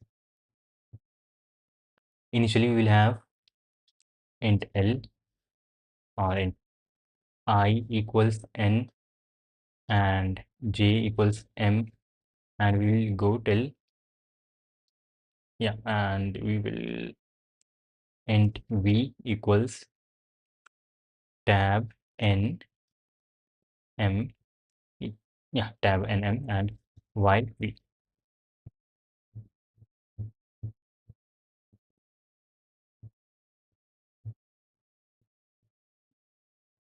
And I think we are guaranteed to have a correct solution if we take this path to our solution. Yeah, and so yeah, while we will keep reducing I first, and then we will keep reducing j. While tab I and j equals tab I minus 1 and j, while that is the case, reduce I, and certainly we will get to a point when this thing is false, and also I and also I will not become equal to -1, because we still have the guarantee that v is something. So before hitting a wall, we will, yeah, before hitting a wall, we will be cool. So we'll do that with I, and then we will do the same thing with j, while tab for current I and j equals tab for current I and j minus 1. What we have to do is j minus 1. And at this point, we can do this dot push back the current value at a minus 1. And when we do that, we add I minus minus and I minus minus and j minus minus. And actually, we don't have to save it. We can just output the value a I minus 1 as space. And at the end, see out a new line. That is wrong because we have to output the reverse of that thing. Okay, so we will need a vector of integers called response. We will add the whole thing there. Rest dot push back ai minus 1. And then, yep, and after this, reverse rest dot begin and rest dot end,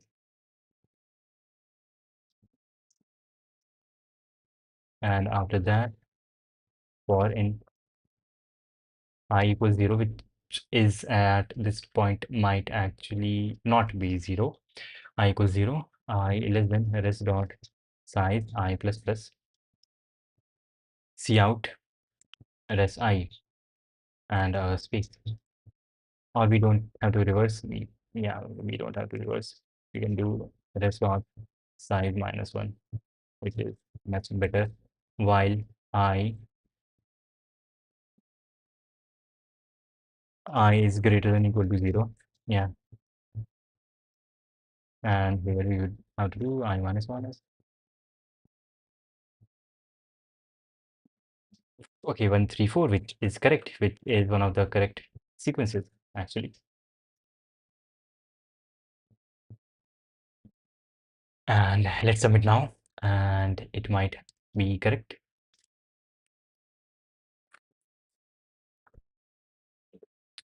Longest forms of sequence, open C++20, and let's see if it is correct, and it will be actually cool to see and ready. Okay, and how many people have been able to solve this question till now? Yes, 5,600. We are the 5,600% to solve this question. That is good. That is good. Longest common subsequence. We did it. We did it. We were able to figure out the answer, and then we were also able to figure out this part. What was the solution that led us to that optimal value? And I'm thinking, would we have done this a bit more efficiently? Wait, shit, I can remove this one. This part, that is debugging part.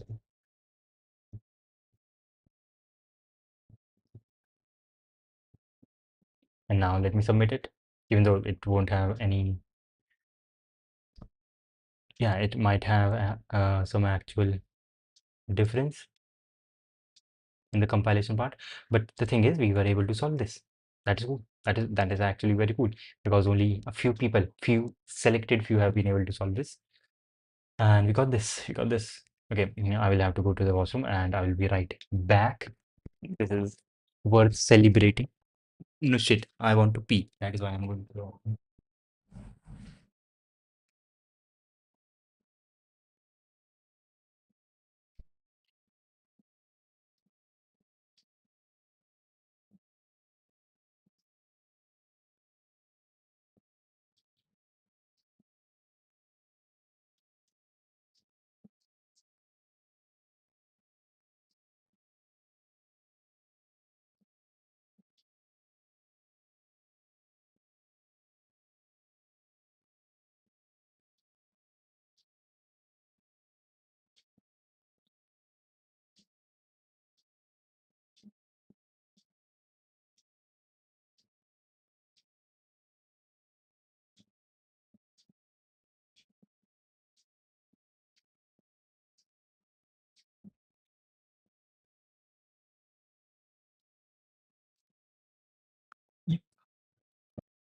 And we were able to solve that question, which is very good. It is like actually pretty good.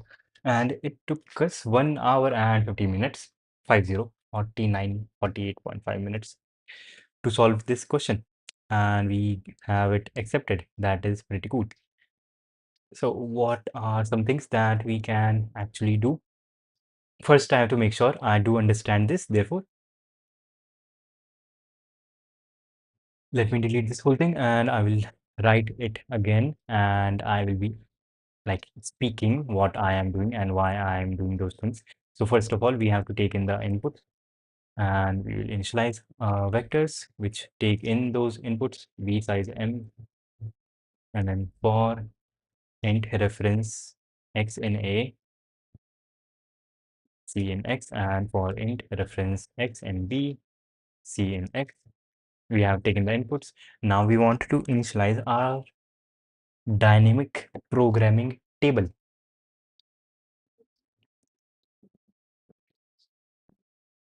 and our dynamic programming table is going to be two-dimensional, and it will be named tab table, which will have n plus 1 number of rows, and it will have m plus 1 number of columns. Each row will have m plus 1 number of columns. And when we have done that, everything is also initialized, because our target table that we have to build is like this. And initially, these values, all of these values for the first column have to be 0, and for the 0th row, they have to be 0. And then we will start iterating through our table in a bottom-up approach, starting from 1, I less than equal to n and I plus plus. And internally for each row, we will iterate using j. J will be initially equal to 1, and j will go up to equal to m, y equal to m, because the number of columns is m plus 1. So, and it is 0 indexed. So, shift it once to the left, we will go till m.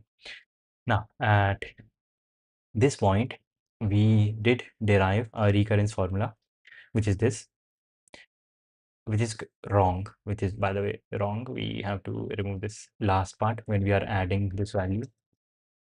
This part is absolutely wrong. A newbie mistake, I guess. And yep.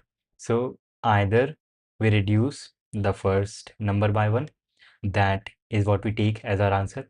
We reduce the second number by 1 and we take that as our answer, or we reduce both of the numbers by 1, and if the elements that we removed were same, then we will add 1 to this diagonally opposite value in the table. So this is going to be maximum of tab I minus 1 j. This is one of the choices we have, and tab I j minus 1, that is another one of the choices we have, and then tab I minus 1 and j minus 1, both of them minus 1, plus we have to see I, the number that we removed from I, is it equal to the number that we removed from j? And if that is the case, then we add 1. Now, at this point, we have the answer, and it is going to be tab n and m, which is the correct answer. And now we have to construct our solution, for which we will see if, and does our solution even exist, if answer is non-zero, if answer is a positive number. That is what we are checking in this if condition. If that is the case, then initialize a vector that is going to store the response. A vector of integers, we will call it response. And we will start iterating from integer. We will say initially I equals n, the number of rows, and j equals m, the number of columns. And we will also say v value, the actual value, our answer, it will be equal to the answer that we return, tab n and m, and we will continue running our loop while we have some numbers in our subsequence that we have to add to our answer. So how do we do that? We will move I to the left while tab I equals tab I minus 1 and j. We will do I minus minus. That is, we are moving. I is the number of rows, by the way. So we are going up rows while the value is not changing, since we need to find a diagonal update.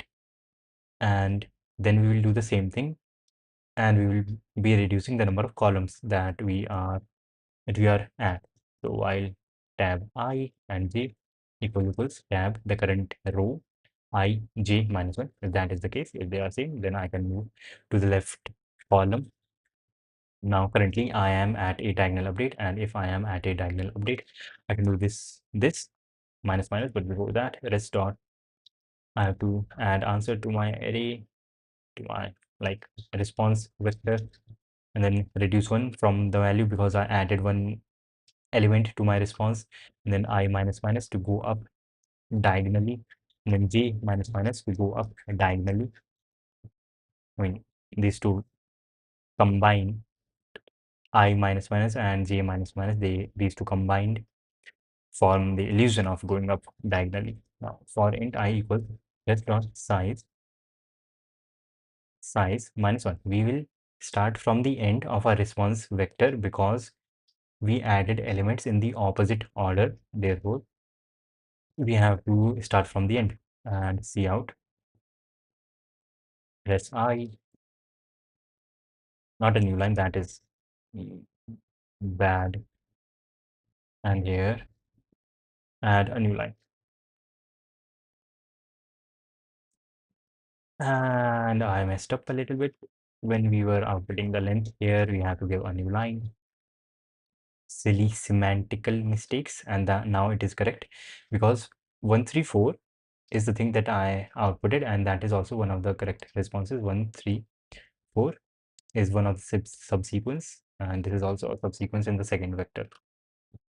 We can submit this thing again.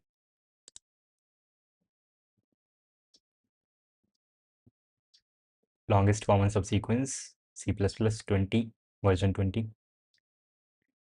came out in 2020, and I hope it is correct. It is correct. It is correct. It is correct. That is awesome. That is actually fucking awesome. So now we did the question on our own before even reading the solution. And how were we able to do the question on our own?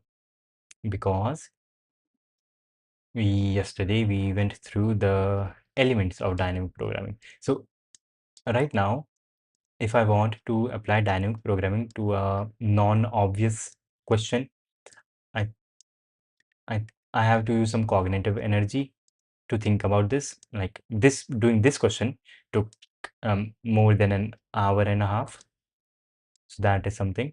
So right now I have to apply some cognitive energy to solve a dynamic programming question. But if I practice enough, this should come normally. Yep. So I guess after this, we will be doing a lot of dynamic programming questions, going through all of these things. Edit distance. Okay, let's just do it. Do edit distance now. I got it wrong before, but now I hope it is correct. Let's go edit distance and actually delete this whole thing. We'll be writing the code on our own. How are we getting the input? We get the input like this. We just get two strings. Okay, n characters and m characters, and yeah, that is fine. String a and b, c in a, c in b, and we will have our vector again, vector, two-dimensional vector.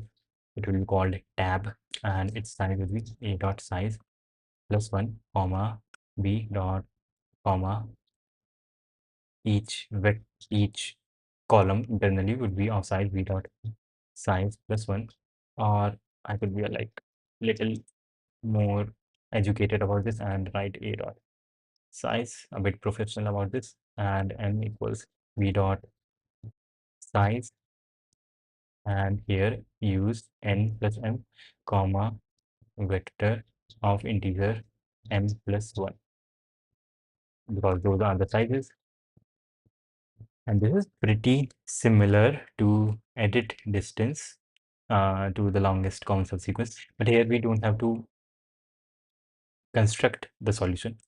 So that is better. And I equals 1, I less than equal to n, and I plus plus, and internally int j equals 1, j less than equal to m, and j plus plus, where j is the current row and I is the current column, and we have a bunch of choices. At each step, we have a choice to either, I guess, yep, add a new character to our string, remove one character from our string, and replace one character in the string. So, and we are only considering the ith character.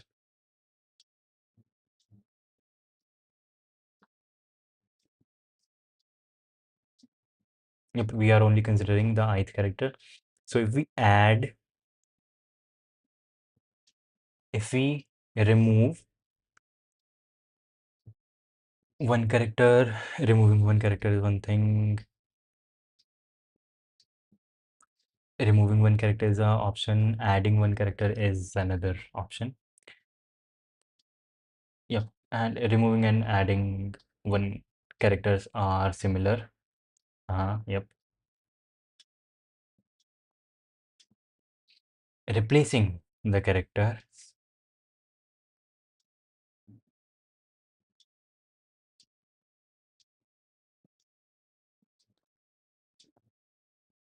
Okay, so here we will have tab I j equals minimum. We are finding the minimum. tab tab I minus 1 j plus 1, that is one option. That is removing one of the characters from the A string, the current character in the A string, which is character number I. I is one indexed. And another option is to remove the character from the B string, which also costs one thing. And then removing one characters from both the strings. And we will add one to this only if they were different. So if A I minus 1 not equal to B I minus 1. If they are the same, then we don't have to add anything if they are the same, because if they are different, then it would mean kind sort of like replacing and then removing, but removing in the sense we are not going to count them anymore. But if they are the same, then we do not have to do any replacement operation. And I think that is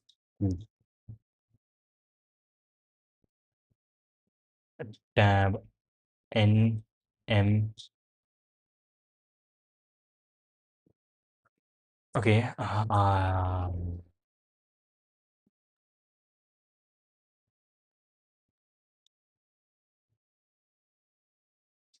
Okay, that does give us the right answer, but is it going to work for all of them? Choose a file, edit distance, and I am kind of scared. I want to get this right, and it would be cool if I do get this right. Edit distance, and okay. That is like horribly wrong. Shit. That is messed up, horribly wrong. Shit. Yes, because the base cases are different. Because the base cases are, yep, the base cases are different. The base cases are different. The base cases are different. Yep, the base cases are different. In this one, our base cases were 0, but in that one, the base cases are not 0. Here, the base case, the value for this one is going to be 1, 2, 3, 4, 5. It is going to correspond with the index that that they are at, and also for the row part. I totally messed up. Okay, the base cases initialization, I think, is the only problem that we got wrong. So since we have vectors of vectors, we can fill this first row using the iota function. Let's do that. Iota, wait, what? Iota? Yes, iota. Using the iota function, tab 0, that is the first row, dot begin, and tab 0 dot end. Fill this whole thing beginning from 0. So add 0 at the first place, then 1, 2, 3, 4, 5 till the end of the thing. And then to fill this part, the first column, we will have to run a loop for n j equals 0 or 1 and j less than equal to m j plus plus tab 0 for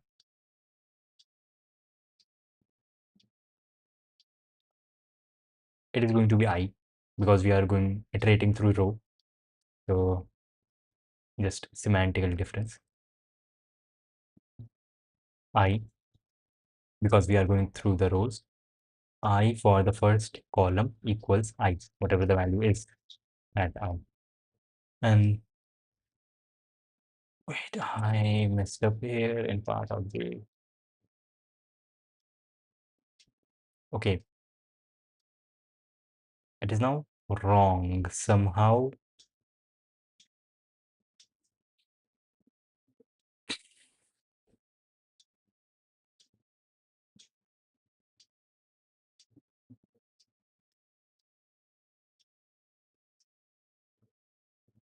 It is wrong somehow to do this.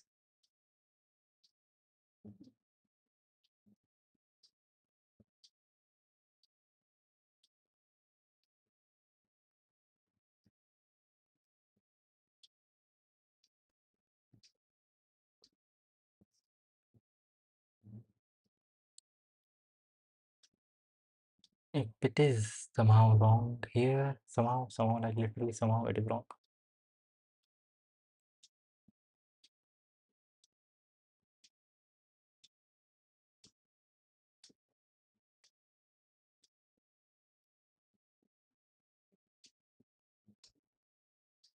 Edit dispense for auto reference X in tab, cout X. What is the table that you get? Why is the table this big? Anyways, why is this 0, 0? Okay, this is before going through the whole thing. After filling the table, what do we get? After filling the table, that this is what we get.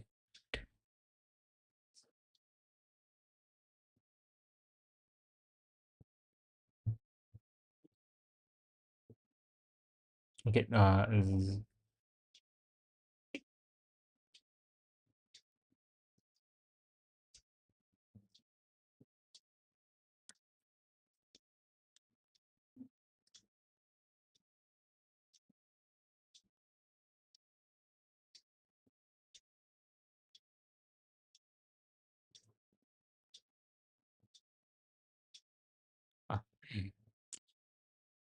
okay, something is wrong. Something is in the way.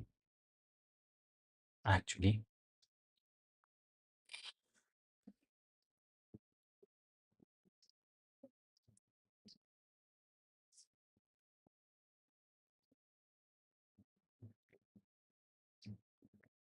okay, I have to be very careful when I'm writing the recurrence relation for this one.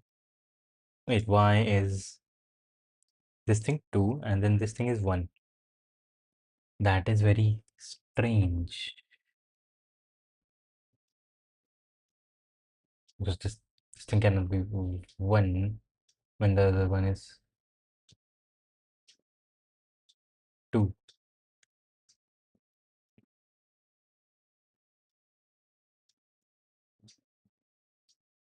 Oh, it can be, it can be, it can be, it can be.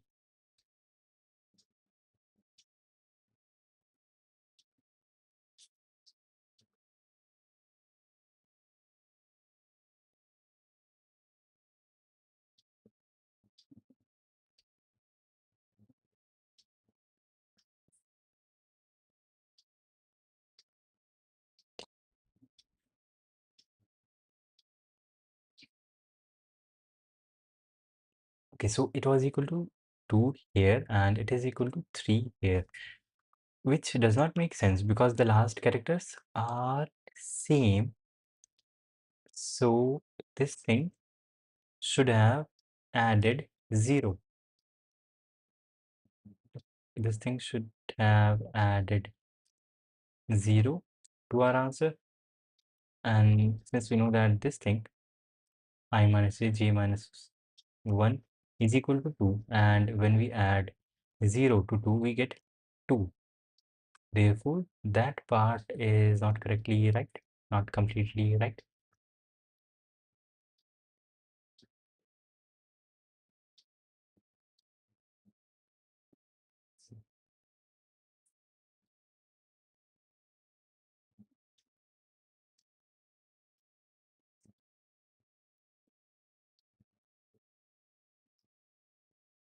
Mm,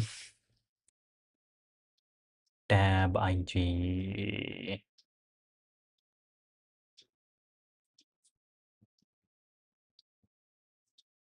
These two things wait, this has to be j. That is a very stupid mistake.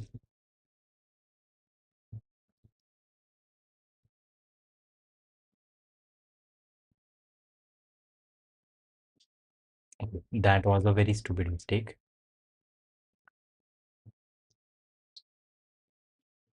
Now we are getting the right answer for edit distance, and if I do get this right, I would be happy. I would be a little bit happy.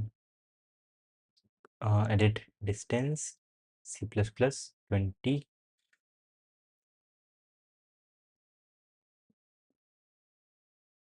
Okay, cool, cool, cool. I guess if you work hard, things do come. That is cool.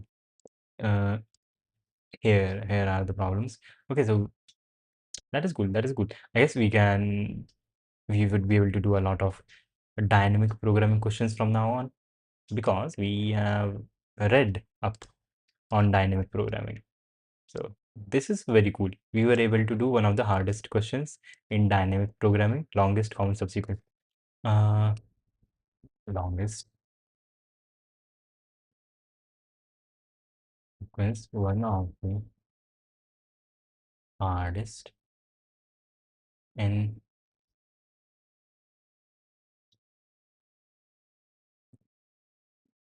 oh shit. Is not one of the hardest problems in dynamic programming. For two strings, it has a well-known polynomial time algorithm. Shit. What are some of the most difficult dynamic programming problems? Point change problem? What the heck? Okay. Egg dropping problem. Wild card pattern matching. Longest increasing subs. You can just use Cardane's algorithm in that. Matrix chain multiplication, in that is not very difficult. Egg dropping problem. I have not heard of egg dropping problem, but now let's get back to reading this thing, which we didn't even start. No, not elements of dynamic programming. We read that yesterday. Today we have to read about longest common subsequence, and this is very cool because before even reading this thing, we wrote we got this right. We got this right. Longest common subsequence. We were not only able to find out the most optimal value, but we were able to find out the solution which gave the most optimal value. So that is good. That is good. Shit, there is also that tile problem. Shit, yes, tile problem is very difficult for me, at least. Tile problem is very difficult. Yeah, that would okay, when I do get the tile problem, it would make me feel good. Yeah, tile problem is difficult. Now let's start reading this longest common subsequence. Biological applications often need to compare the DNA of two or more different organisms. Okay, different organisms, not just okay, different organisms, different objects of the same class, I suppose they mean.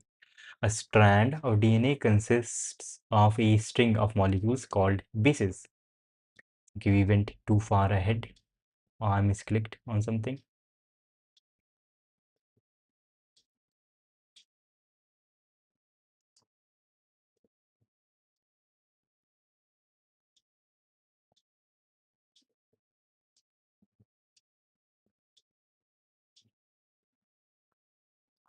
Okay, longest common subsequence, that is cool. Recursive matrix chain multiplication. Nope, we did that, and now we are here.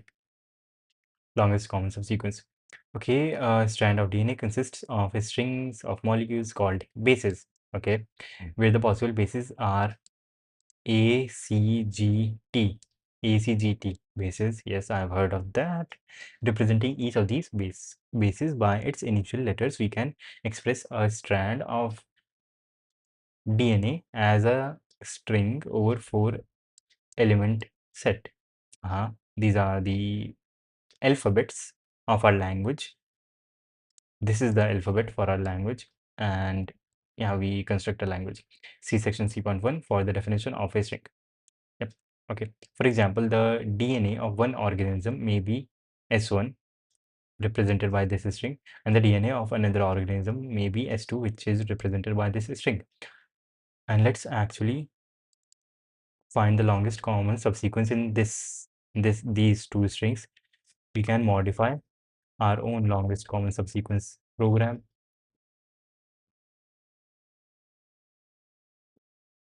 Yeah, we can copy this whole thing and longest common subsequence string.cpp, paste it, and here instead of n and m, we have a string a and b, c in a, c in b, and then we say int n equals a dot size and b equals and m comma m equals b dot size, and we don't do this part. Yeah, cool. And I think that is the only change we have to do. Yes, while we are inputting the answer, outputting the answer, we have to change this from this thing to a character, or we could say string response, and instead of pushback, we could say res equals a I minus 1 plus res, and here we can just see out res,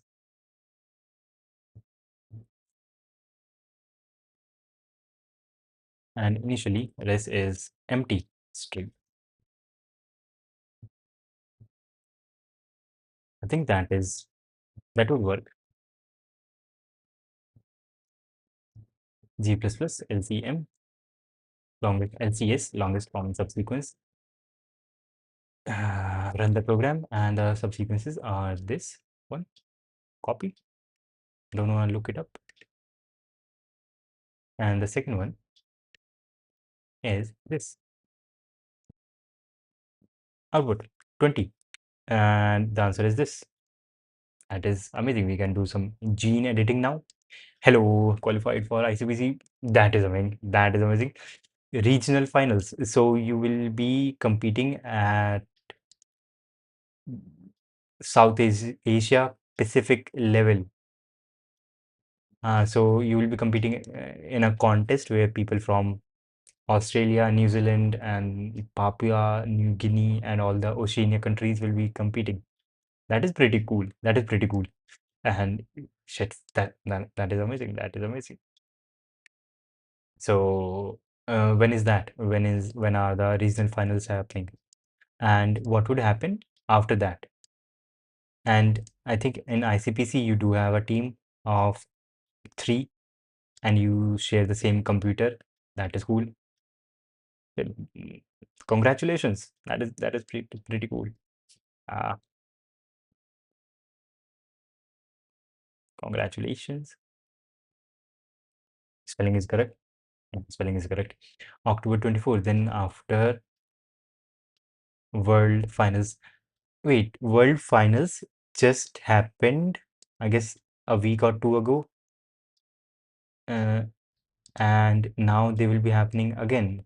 What is the frequency of ICPC contests? When do ICPC?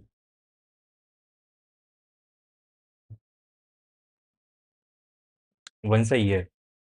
So I guess they are selecting people now for the next year. October 24 qualifies for next year's. Okay. So on 24th of October, if you perform really well, you will be able to go to World Finals.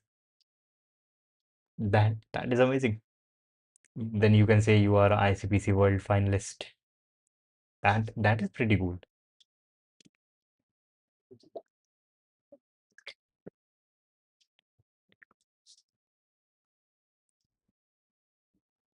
Shit. And you also have your friends, a team of 3 people who are working together. That is pretty cool.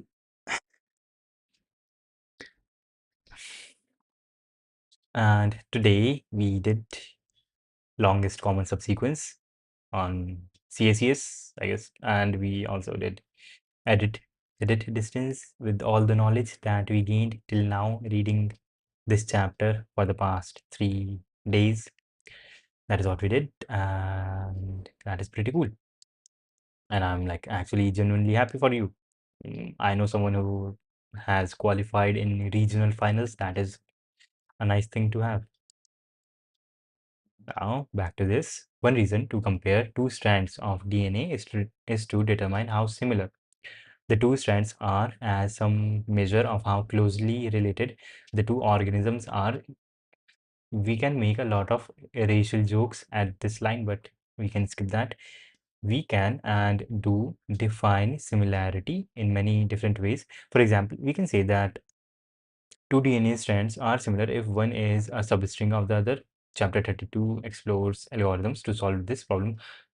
Longest common substring, that would be like Raven-Karp algorithm or Knuth optimization, something, I don't know. In our example, neither S1 nor S2 is a substring of the other. Alternatively, we could say that two strands are similar if the number of changes needed to edit distance. Problem 4.5 looks at this notion. Yeah, that is like finding the edit distance. Yet another way to measure the similarity of strands S1 and S2 is by finding a third strand S3 in which the bases in S3 appear in each S1 and S2. These bases must appear in the same order but not necessarily consecutively. The longer the strand S3 we can find, the more similar S1 and S2 are. In our example, the longest strand S3 is this one. And okay, this is what they say is the longest strand in this given example. And this is what I got. I would like to compare them, and they seem to be same. They, like, of course, like, yeah, they are the same. They seem to be same. Double A, double G, double A, double G, double A. Yeah, they seem to be the same. So our program is working correctly. We formalize this last notion of similarity as the longest common subsequence problem. Okay, a subsequence of a given sequence is just the given sequence with 0 or more elements left out. Yeah, so find the subsequence from the first sequence and subsequence from the second sequence, and this is the definition of a subsequence. Given a sequence, you remove few elements from middle or from sides, from anywhere, or you might not remove any elements, and what you are left with is a subsequence of the original sequence, and you have to find the subsequence that is present in both of your strings S1 and S2, and that subsequence has to be the longest one possible. So that is the longest subsequence problem. Longest common subsequence. Formally, given a sequence x1, x of all of these elements, another sequence z from z1 till zk is a subsequence of x if there exists a strictly increasing set of indices from I1 to k of indices x such that j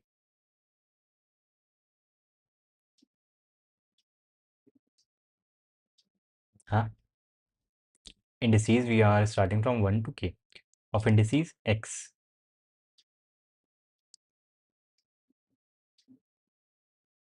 In this, okay, from 1 till k, these are all the indices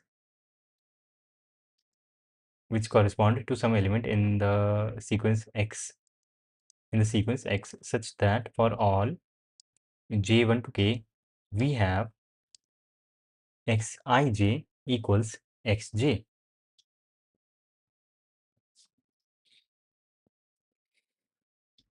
Xij equals xj.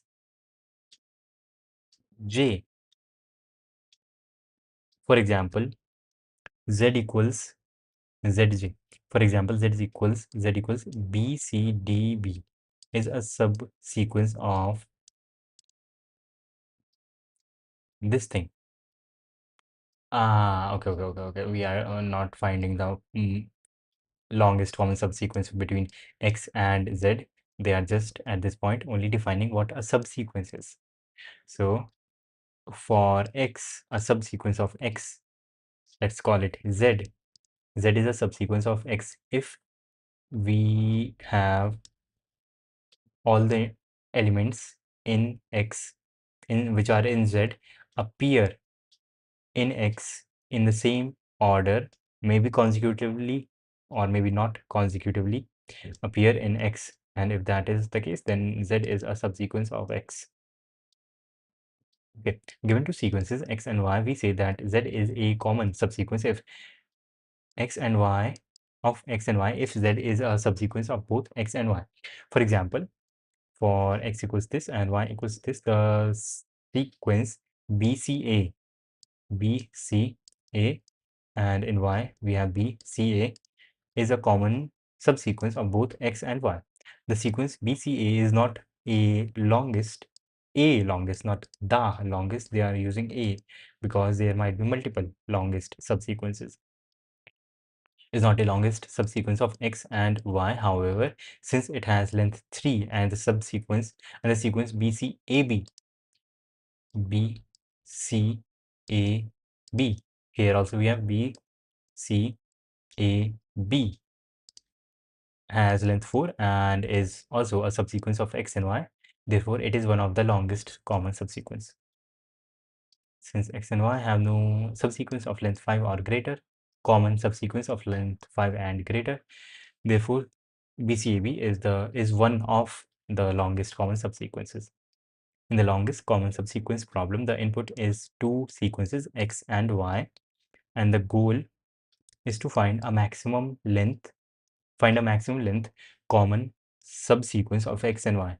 This section shows how to efficiently solve the longest common subsequence problem using dynamic programming. That is cool.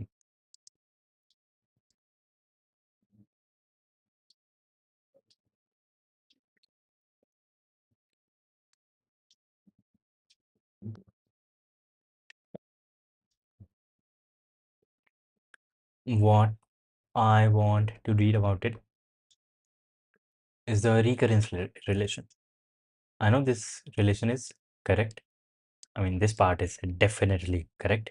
When n or m both are equal to 0, then the value is 0. That is how we initialize our base cases. But this part, when we remove one character from here and one character from here, and when we remove both the characters, if they are same, then we add one, and if they are not the same, then we don't add one. And yeah, that does make sense in some peripheral way, but not in actual focused way, which I will be able to fix when I go through with this. Characterizing a longest common subsequence.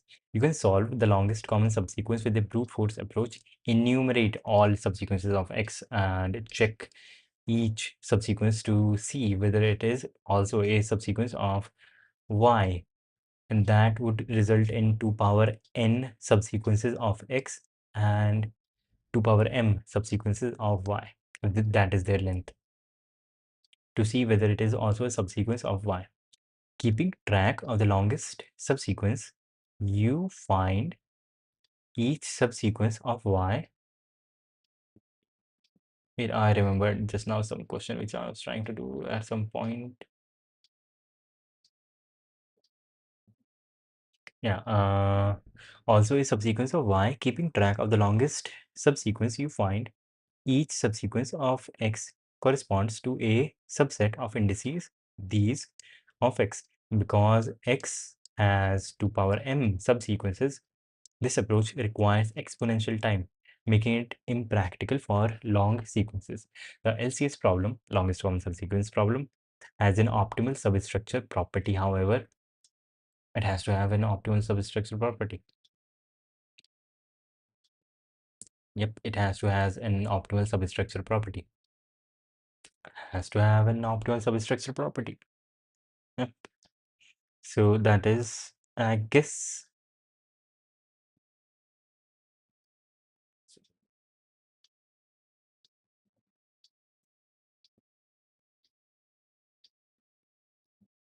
yeah, we can make the solution take one-dimensional space complexity, but then we won't be able to make to find out the actual solution, and we would only be able to find out the value that is returned by that solution and not the actual solution. And yeah, but we need the solution, not just the most optimal value. So therefore, we cannot linearize, make the memory complexity one-dimensional.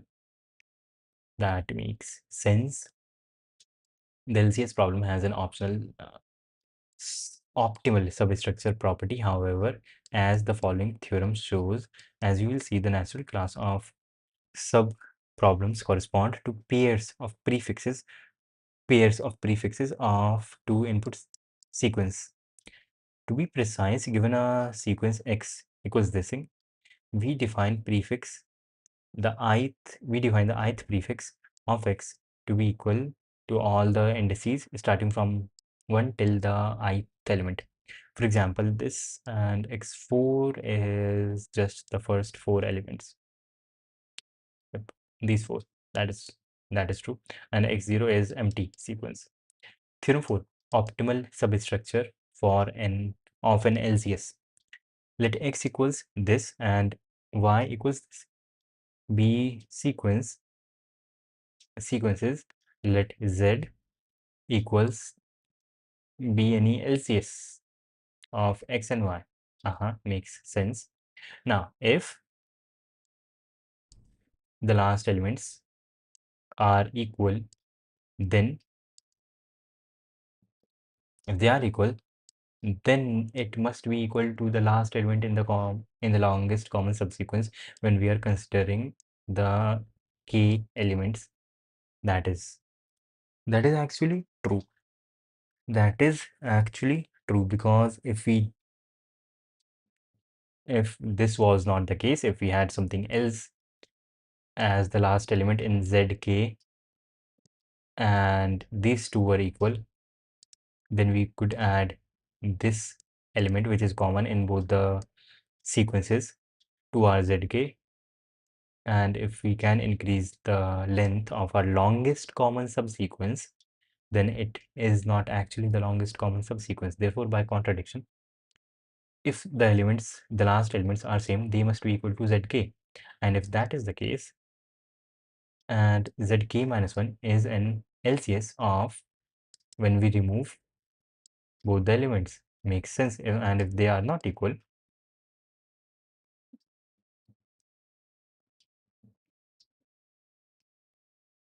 yeah, if they are not equal, then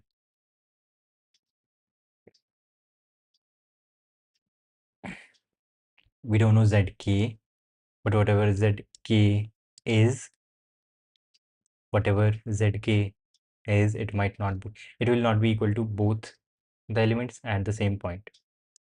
Yeah, it might be might not be able to, it will not be equal to both the elements at the same point, because both the elements xm and yn are not equal to each other. So zk will not be equal to both of them at the same point. Proof for 1, that is something we would need. If zk is not equal to zm, then we could append, yes, the same argument that I gave, then we could append is xm equal to yn to z to obtain a common subsequence of x and y of length k plus 1, contradicting the supposition that z is a longest common subsequence of x and y. Thus, we must have all of them equal to each other. Now, if the prefix this thing is of length k minus 1, which it will be, the length of zk minus 1 is k minus 1, common subsequence of the longest common subsequence of x m minus 1 and y n minus 1 will be equal to this sequence z k minus 1. We wish to show that it is an LCS. Okay, that is what we wish to show. Let's see.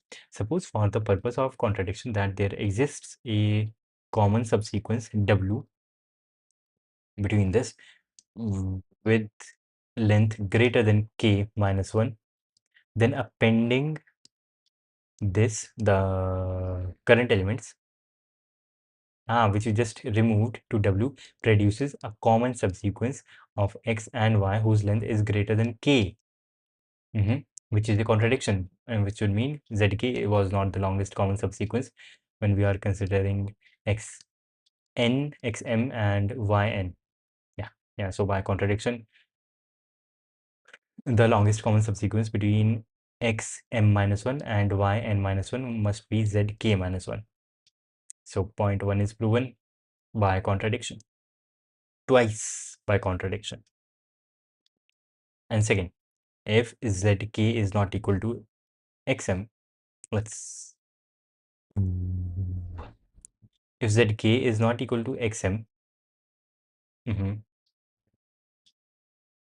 then we can remove xm, the last element from x, because it is not a part of the longest common subsequence. And if zk is not equal to yn, then we can remove the last element from y, because it is not part of the LCS that we are considering at this point. Okay, that is cool. And part 1, if zk is not equal to xm, z is a common subsequence of xk minus 1, k xm minus 1, and y if there were common subsequence w,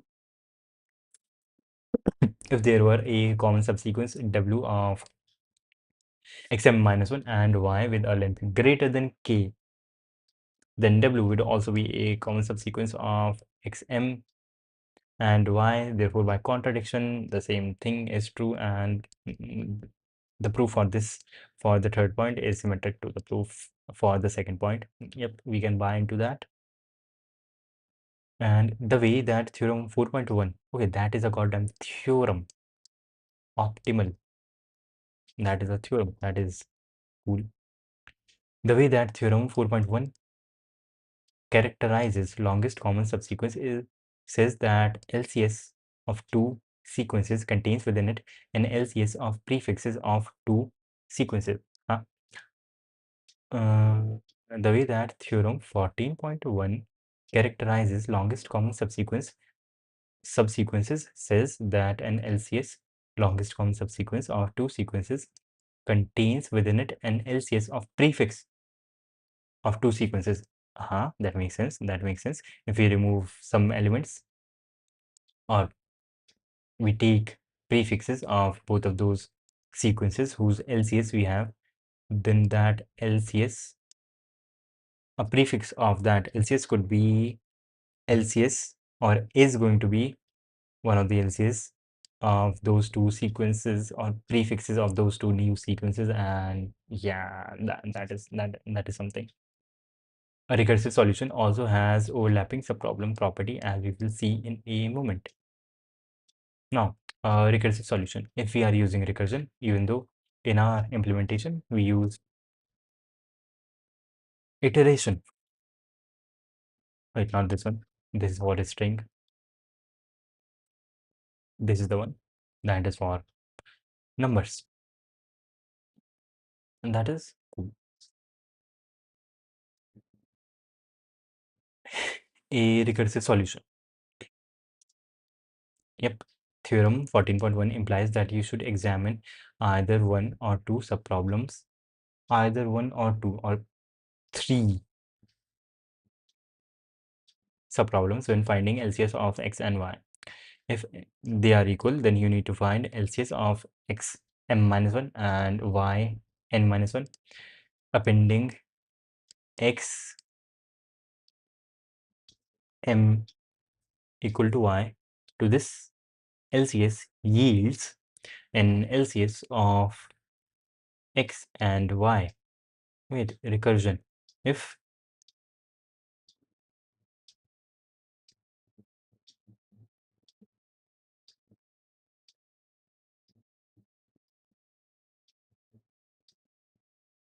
Shit, actually, we don't have to solve all. We,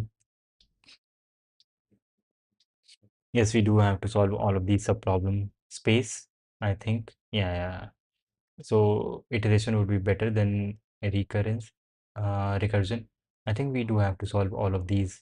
We do have to fill all of this, the whole of this subsequence table, subproblem space, as you call it.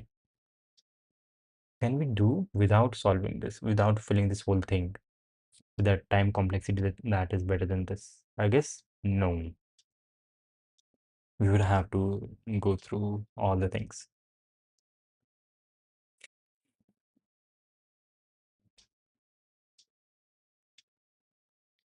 Yep, we'll have to go through all the things. Theorem 14.1 implies that you should examine either one or two of the subproblems when finding an LCS of x equals this and y. Yeah, and those subproblems are finding the LCS of x m minus 1 and y n minus 1 when x m equals y n. Appending this to the LCS of x m minus 1 and y n minus 1 yields the LCS of x and y. Yep. If they are not equal, then you have to solve two subproblems. Finding an LCS of x m minus 1 and y, and finding the LCS of x and y n minus 1. And why is this the case? Because right now we know that the last elements in x and y are not equal to each other, and we do not know which one of those last elements in either x or y is part of the LCS or one of the LCS which we are considering. So we have to first, so we don't know, so we have to make a choice. We have to find the optimal choice. Do we remove, do we add the last element in x, or do we add the last element in y to our subsequence? And since we do not actually know which one is the correct one, therefore we will have to make both of the choices, and we will have to go through and find what is the correct answer. So whichever of these two LCSs is longer is an LCS of x and y. Yep, because these cases exhaust all possibilities. All possibilities. One of the optimal subsolutions, subproblem solution must appear within LCS of x and y, right? Because these cases, yes, because these cases exhaust all of the possibilities that could be. Therefore, one of these subproblems would be the LCS of x and y. Yep. The LCS problem has the overlapping subproblem property. Here is how to find an LCS of x and y. You might, that is exactly what I did. If I equals 0 or z equals 0, the recurrence formula that we wrote before. If one of them is equal to 0, then the answer is 0. Otherwise, otherwise we are seeing if they are equal to each other. If both of them, xi and yi, are equal to each other, then we go I minus 1 and j minus 1 and plus 1. And that is what we do here. If both of them are equal, then we go n minus 1 and m minus 1. Otherwise, here we also have choice between I and j minus 1, and then I minus 1 and j. That is what we do here. This is equivalent to I minus 1 j, and this is equivalent to I j minus 1. That is cool. That is actually pretty cool. That is very funny.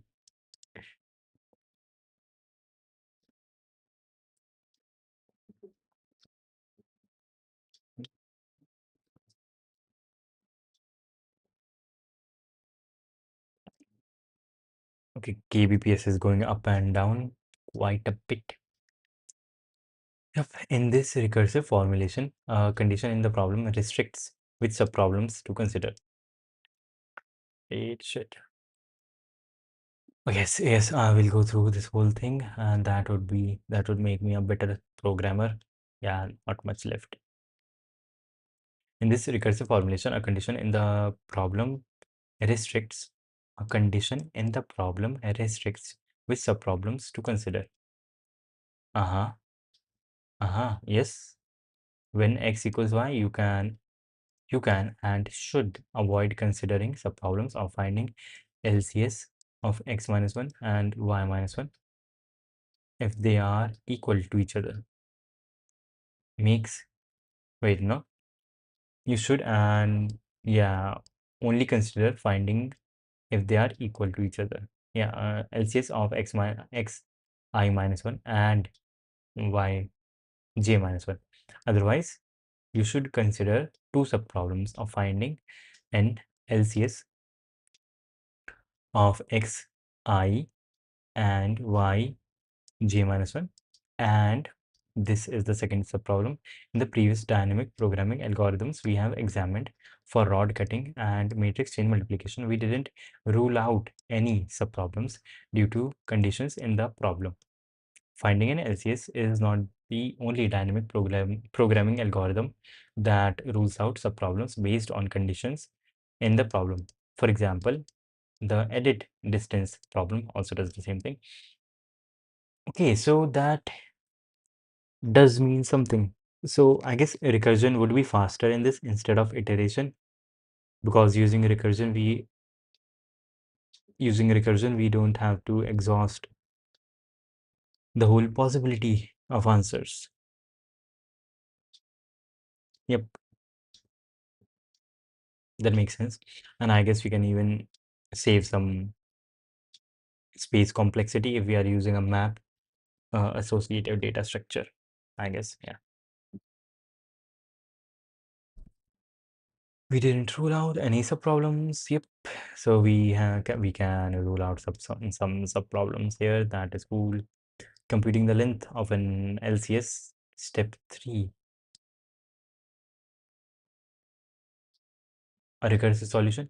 And step 1 was to characterize what a longest common subsequence would look like. Yeah. Okay, then this thing. Based on equation 14.9, you could write an exponential time recursive algorithm to compute the length of an LCS of two sequences. Since the LCS problem has only worst case n into m distinct subproblems, yes, those are the only distinct subproblems. Computing Cij for this and this dynamically can compute the solutions bottom up. The procedure LCS length on the next page takes two subsequences x and y as input and along with their lengths. It stores Cij values in the table Cij and it computes the entries in a row major order. That is, it is a row. For each row it is going through every column, and that is also the approach that we use, row major approach. That is, the procedure fills in the first row of C from left to right, then the second row, and so on. The procedure also maintains the table B, okay, to help in constructing an optimal solution. Intuitively, Bij points to the table entry corresponding to the optimal subproblem solution, points to the table entry corresponding to the optimal solution, to the optimal subproblem solution chosen when computing Cij. The procedure returns B and C tables, where C is the like the table in which has answers to all the subproblems containing the length of n CSS of x and y, LCS of x and y. Figure 14.8 shows the tables reduced by LCS length on this and this sequence. The running time of the procedure is nm, and each table entry takes constant time to compute. Okay, where is the table? The table is here, right here, for these two sequences. Yep, that is like very similar to what we have done in our implementation of longest common subsequence. So first we do this and we have initialized. Yeah, we have in this part we are initializing the answer, and then we are going on in a row major order. If I and j are equal to each other. Okay, this is the symbol that we are storing. Okay, that is very human. And if they are equal, then the answer would be the last part plus 1. If they are not equal, and going reducing the last element in x is better than or equal to maybe removing the last element from y, then we update the current value to be equal to x, otherwise to be y, and this symbol, and then return c and b. Now print LCS. If I equals 0, then or j equals to 0, then return. Otherwise, if bij equals this, then print LCS longest comes in common subsequence in this part. Yeah, that is kind of bad. That is not like very beautiful.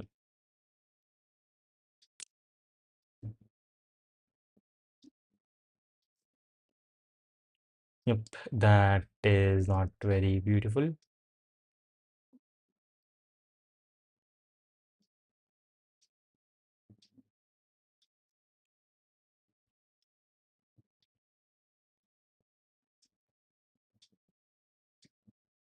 Yes, the way that they are constructing the LCS solution is not very cool, does not look very good. But yeah, the thing above it was pretty cool. That is the same way that we have done our solution. With the B table returned by LCS length, you can quickly construct an LCS of x equals 1 to m and y equals 1 y1 to yn beginning at B, M, N. Trace through the table by following the arrows, each arrow like this, encountered in an entry. Yeah, that is kind of essentially what we are doing there.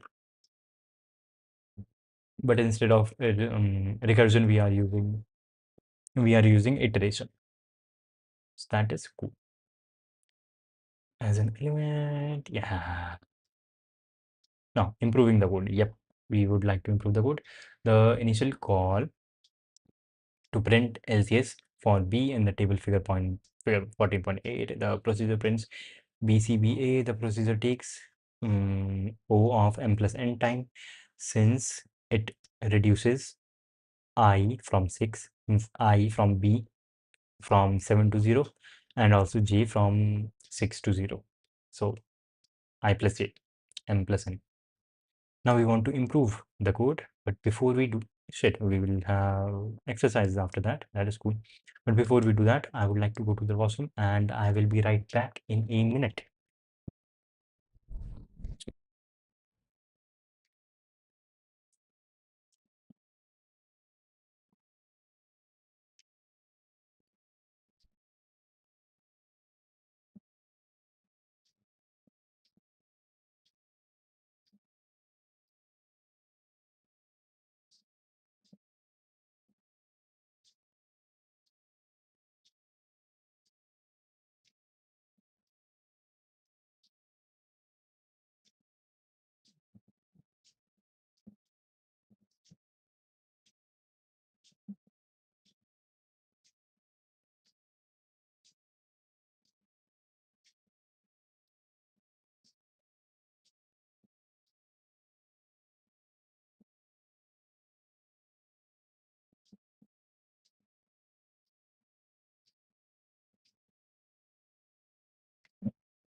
You are back. Even though no one is here, I'm still back and I will continue. Now, we want to improve the code and then we will do these exercises. Yo, yep, yep, exercises are fun. And after that, we will have a lot of practice. 14.5 is 14.5, the last subsection of this chapter. Yes, it is. It seems to be. And then we have problems which we will solve. It's going to be cool. What the heck? Kill, twiddle, insert, delete, replace, copy, edit, distance. Okay, they are edit distance with a lot of operations. Okay, altruistic algorithm to altruistic. Okay. That is a singular problem. That is very long. Planning a company party. It is going to be very fun when we are going through these exercises. It is going to be very, very fun. And 14.10, 14.11, 12 chapter notes. That is cool. That is cool. And for now, we want to improve our implementation of longest common subsequence. Once you have developed an algorithm, you will often find that you can improve on the time or space it uses. Some changes can simplify the code and improve constant factors, but others yield, right? Some changes can simplify the code and improve constant factors, but yield no asymptotic improvement in performance. Others can yield substantial asymptotic savings in time. Yep, we could either improve our constant factors or we could improve the asymptotic time that our algorithm is taking. In LCS algorithm, for example, you can eliminate the B table altogether. Yes, that is what I did there. Each Cij entry depends only on 3 other places in table this. Given the values of Cij, you can determine in constant time which of these 3 values was used to compute Cij without inspecting table B. This you can LCS and reconstruct an LCS in the same time that we were using, similar to print LCS, which is one of the exercises. Okay, asks you to give the pseudocode. Although this method saves this space, the auxiliary space requirement for computing an LCS does not asymptotically decrease. It just becomes half of what we were initially using. Since the table, yeah, and since the C table takes the same space anyway, you can, however, reduce the asymptotic space requirements for length LCS since it needs only 2 rows of C at the time. But if we do that, okay, shit, laptop is going to die. But if we do that, we won't be able to construct the solution using the C table, right? You can, however, the reduce you can however reduce the asymptotic space requirements for LCS length since it needs only 2 rows of table C at a time, the row being computed and the previous row. In fact, this exercise asks you to show you can only use slightly more than the space for 1 row of C to compute the length of LCS. Yep, this improvement works if you need only the length of an LCS, but if we want to reconstruct the elements of an LCS, the smaller table does not keep enough information for us to retrace the steps. That is good. Now this is one of our questions that we have to solve. Let's do this.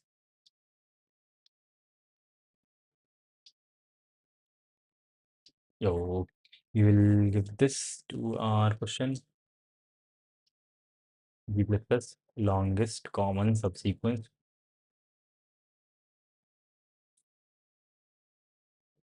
How how many elements are there in this one? 1, 2, 3, 4, 5, 6, 7, 8, and in this 1, 2, 3, 4, 5, 6, 7, 8, 9. 3, 3, and then 3, 9, 8, and 9. 8, 9 are the lengths, and the 8 one is 1001 and 0101, 1001, 01, 101. Wait, yes, that is how we get the input. And then for this one, 0101, 10110, 0101, 10110. And the answer is 101010. That we cannot verify, but I think that is correct. Give pseudocode for reconstructing an analysis from the C table completely without using the B table. That is exactly what we did in our code, so we don't have to do this because we already did this. give a memoized version of LCS length that runs in overcome time. Okay, that is cool. That is something we can do. We would like to do.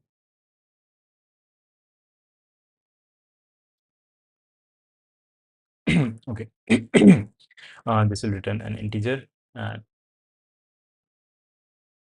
memoized LCS, longest common subsequence. It will take in two vectors,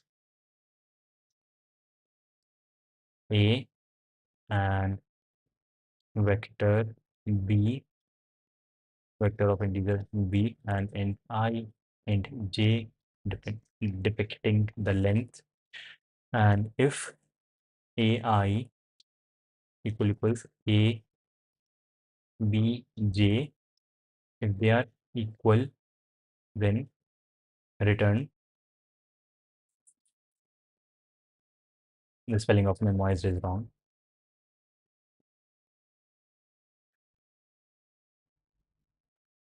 Now it is correct. 1 plus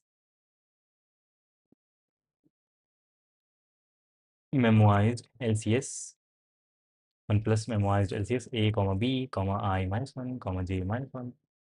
And that is cool. We should make these references instead. We should also have a map from a pair of integers to an integer, and we will call it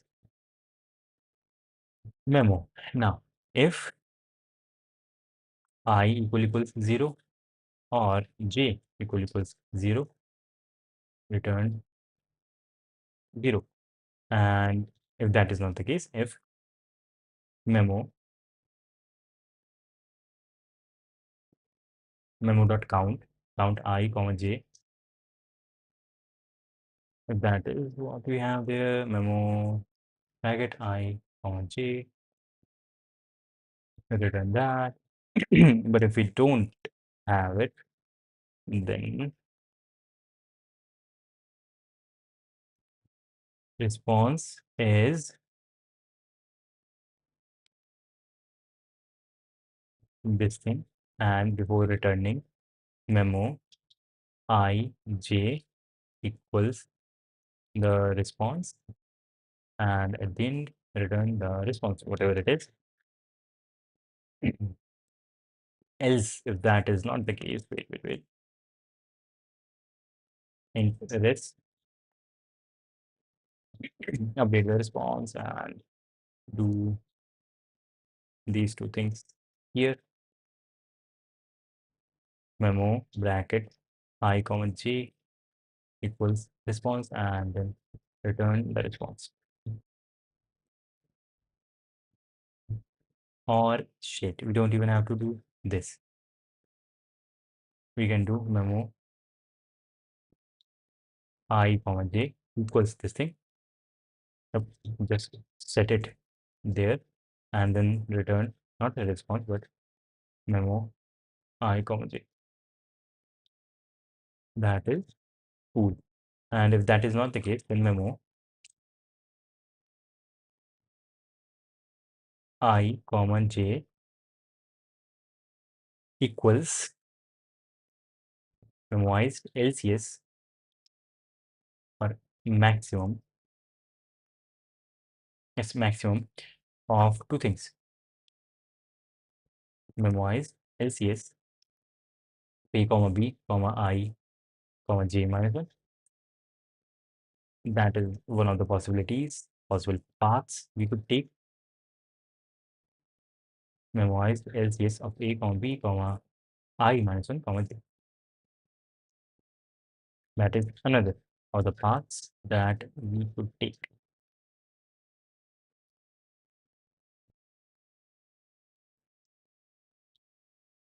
But this is not going to return any LCS recursion.cpp include bits slash std c++ dot h. and using namespace HTTP. But there is a mistake in this, that not a mistake, but the bad thing about this is that it would be hard for us to construct, not exactly hard, but it would not be very good to construct a solution using this thing. Int main, int n, m, cnn, and n, and then, yep, create vectors of integers a size n and m, and b size m for int reference in a, c in x, and for int reference x in b, c in x, and then cout memoized LCS of a and b, and I has to be n minus 1 and j has to be m minus 1, and also a new line would be nice to have.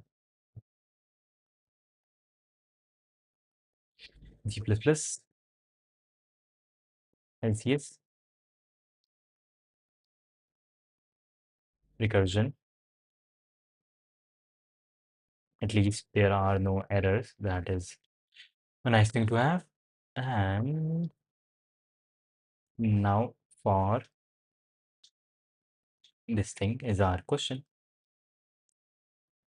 Copy this, paste, and hopefully the answer is correct. Yep, it is correct. 3 is the correct answer. Let's use this for some bigger problems. The earlier implementation, which is this one, this used iteration with tabulation, and this was working tremendously. Now we want to check if this new program that we have written, which uses recursion, if this is correct or not. Yep, we got it right at last.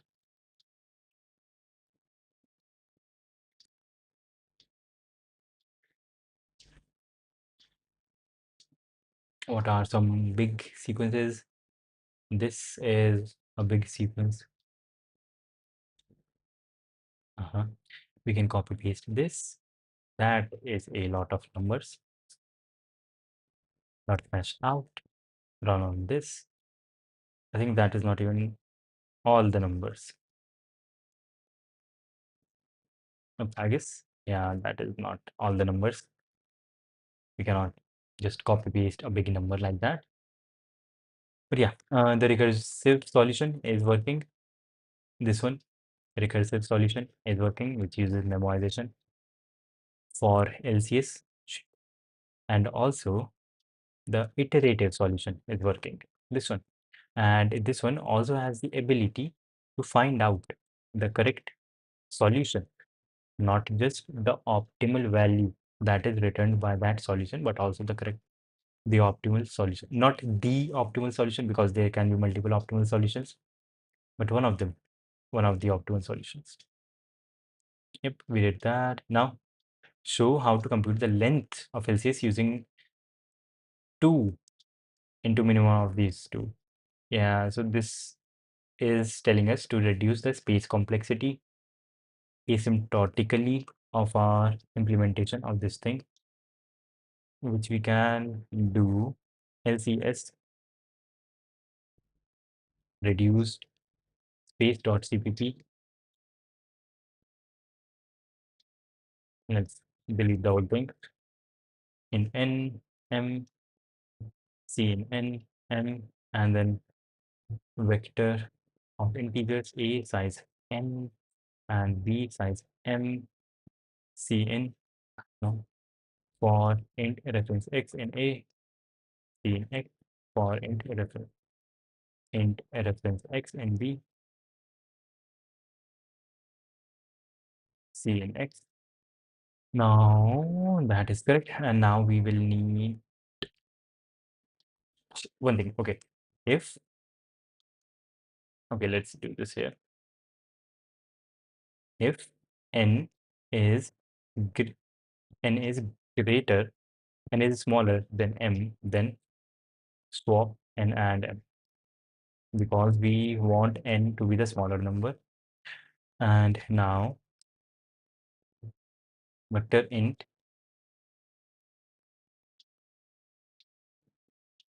we want the current value and we want the last. No, we don't want the current value, we only want the last value.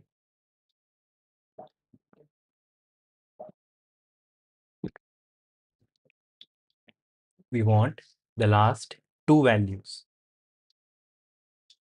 Yep, we want the last two values. So this is going to be two-dimensional because we do depend on two rows. So this has to be two-dimensional. This has to be two-dimensional. Yep.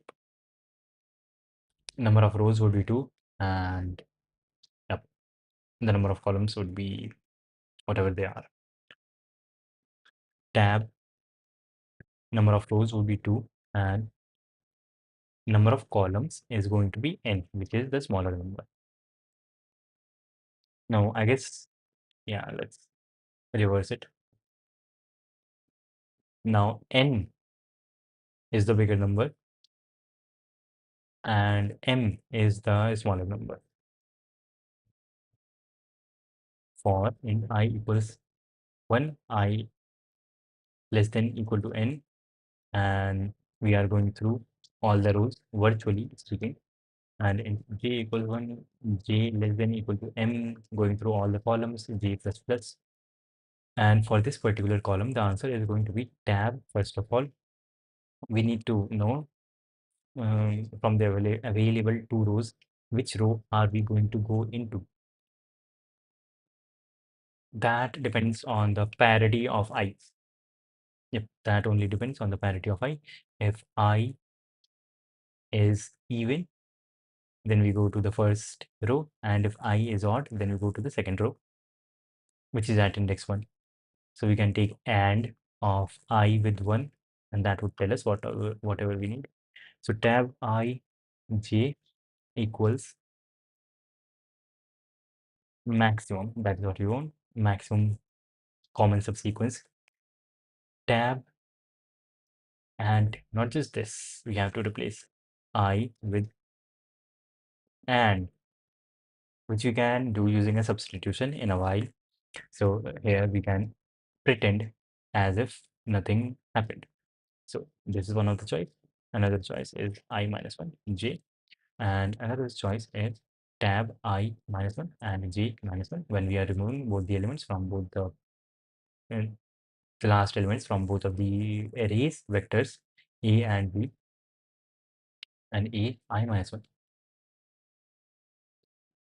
Good question. Here we do not want to do a remainder of I, we literally here want I. We don't want a remainder with 1, we do not want its parity. We can spare the path of substitution here. And the answer, yeah, C out, tab I remainder 1, yeah, and j. What is I? I is nothing. N remainder 1 and n. That is going to be our answer. And here we have to substitute I with I and 1. So we want literally and there and then 1. Do this globally for all the appearances of I, and cool, we are done. But we do not want and here.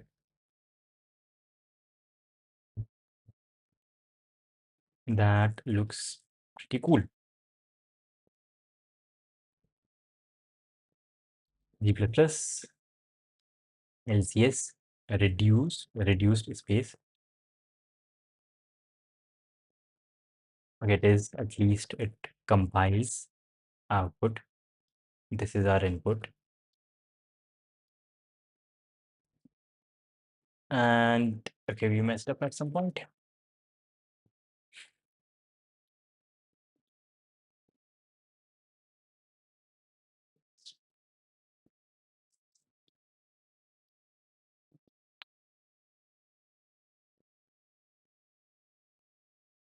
We did mess up at some point.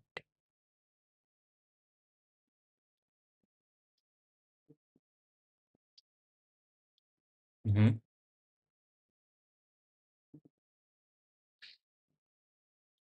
No, yep. We did mess up, and this loop internally, when we are traversing through the rows, this has to go from maximum to minimum. Yeah, this has to go from big to small. Wait, yeah. Also, there is another mistake which I just saw. While j is greater than 0, first of all, and this is one of the mistakes. And second of all, when we are doing here -1, we have to do I -1 and then take its AND with 1. And here also the same thing, I -1. Okay, this is not C++. The here LCS reduced space dot slash out. At least it compiles. Our input is this 8631327482 and 651234. And does it work? Nope. Actually, it doesn't work somehow. Bro, why did you choose CLRS only? Why not YouTube videos? Which keyboard do you use? I am using a Quantron keyboard by Quantron, and yeah, it is a semi-mechanical keyboard. Why did I choose CLRS? Because I think, I mean, if I think if I want to become a good competitive programmer or a good programmer in general, then I should be able to read a book and understand what is there. Like there's a mentality thing, and also, and not why YouTube videos. I do watch YouTube videos. I watch Ricto's videos and other things. And also, this thing is very in-depth and very comprehensive. So that is good. That is good. And there are also exercises. So that is pretty good. And this is the first time that I'm doing exercises of CLRS. And you would not believe, but doing these exercises is very good. It is very helpful, as I'm discovering right now.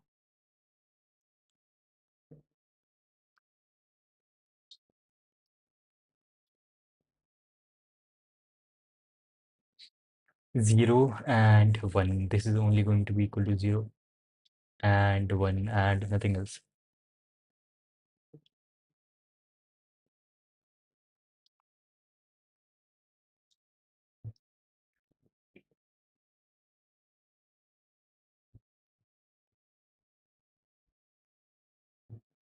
It's not, these two things are very similar.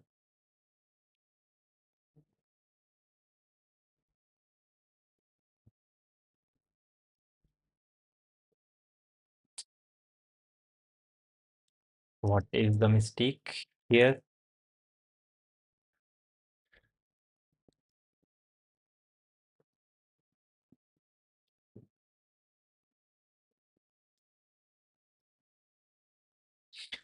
This is not even compiling. I mean, this is compiling, but this is giving a runtime error. So there's a mistake. There is a mistake here somewhere.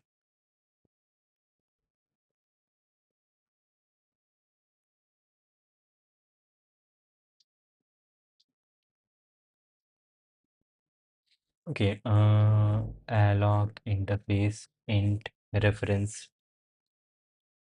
Huh?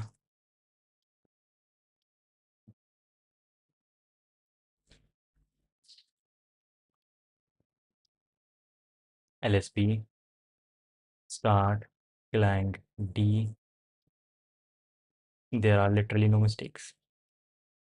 Perfect code. So there is some logical mistake.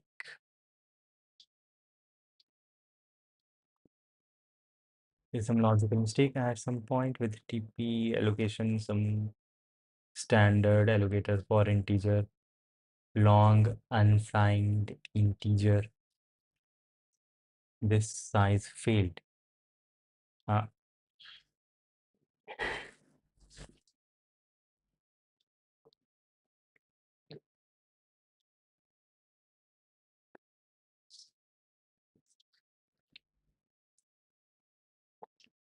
int I equals 1. Mhm.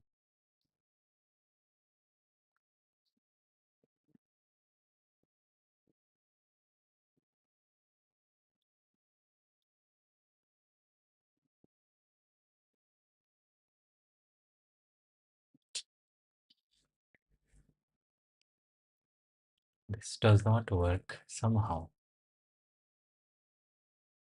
Somehow this does not work. And yes, it does not work because this has to be n plus 1. Out of bounds error. Why didn't it simply say out of bounds or segmentation fault? Shit. Okay, I guess that was the error. Reduced space out 8631327482 and 651234 3. Then that is correct. That is correct. We have reduced the space complexity. Now give n square time algorithm to find the longest monotonically increasing subsequence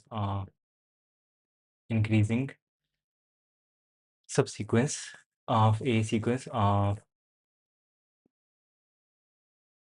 n numbers. To find the longest monotonically increasing subsequence of a sequence of n numbers. We can just use dynamic programming for that. Yep, like it is a very standard question, I guess. This one, when we want to find the longest increasing subsequence, we can use Cardane's algorithm when we want to find out the longest the subsequence with the highest greatest sum. That is what we can do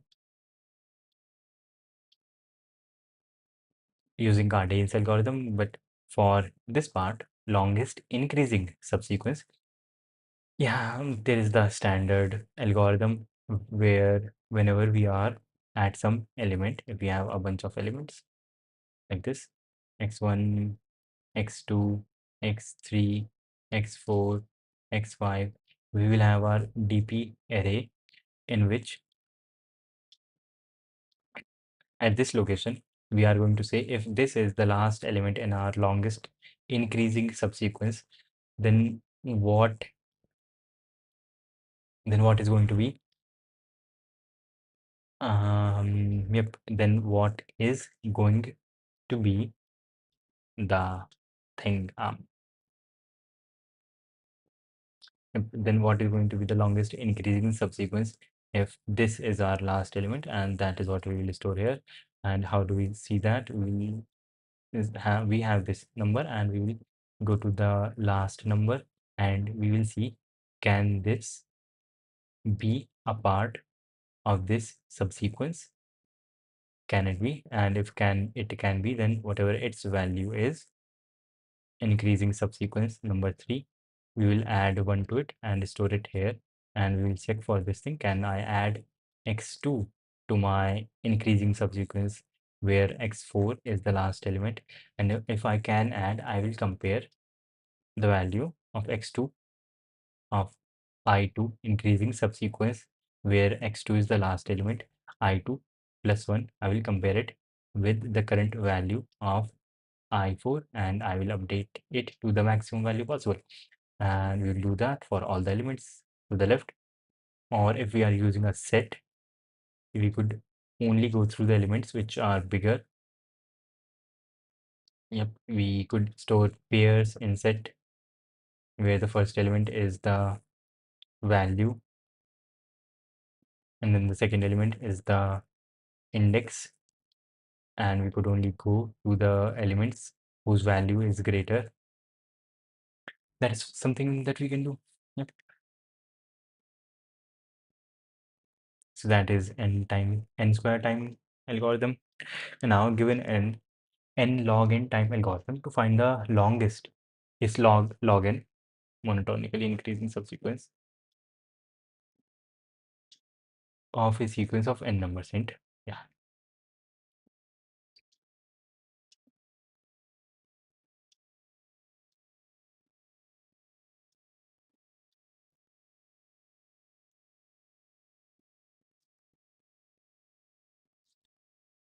Yep.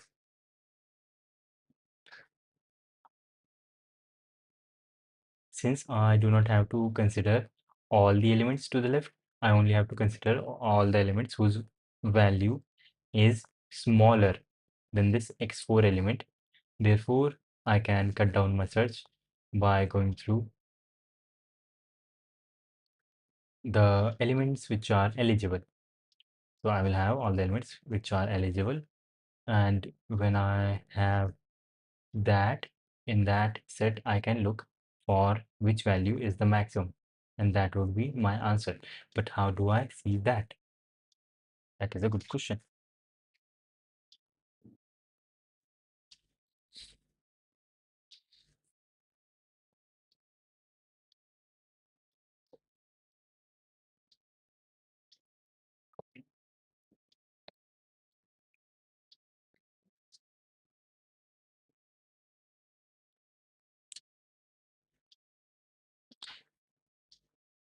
This searching part is the only thing that I can reduce to logarithmic time. Right? In CACS, there must be a question that relates to that. Longest increasing subsequence.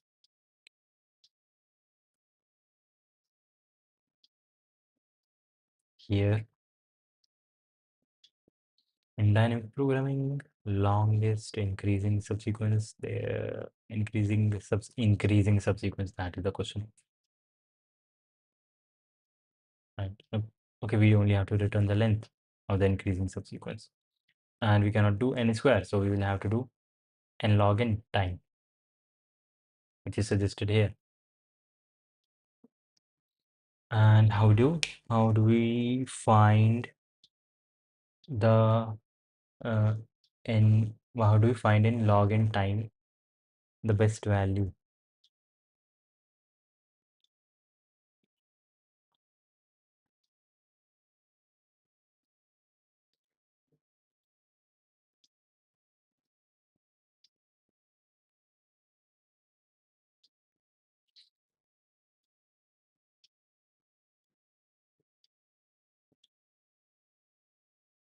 Okay, there have to be two constraints. First of all the values that are to the left, only some could be used here with x4. And so from these, will have to eliminate a bunch of them, which I can do in binary search, using binary search. But for that, I will have to store them according with their value. And if I do that, yes, then there would be a second thing. I can reduce my range. Yes, I can reduce my range according to these values, x1, x2. And yep,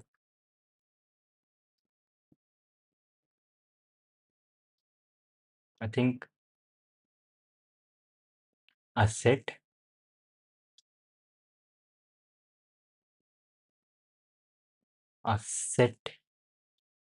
would be nice. A set of pairs where the first element is the value and the second element is the index. And then first I can narrow down my search in the set using, yep, first I can narrow down my search in the set using binary search and find the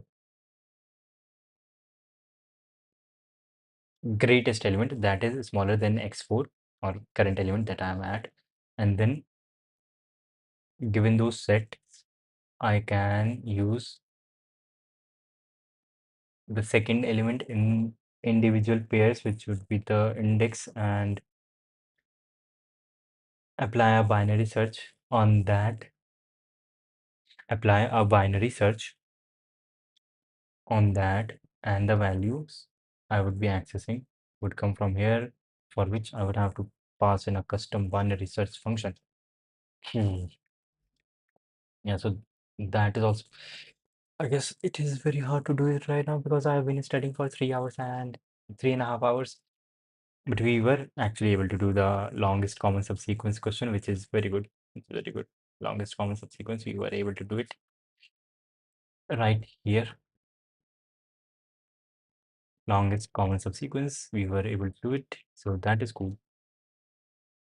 Here,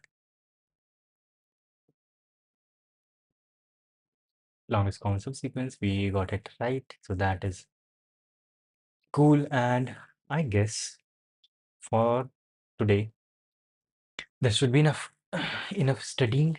3 hours and 31 minutes and 50 seconds. That is cool. And thank you for being here. That would be end of today's stream, and thank you for being here. Bye.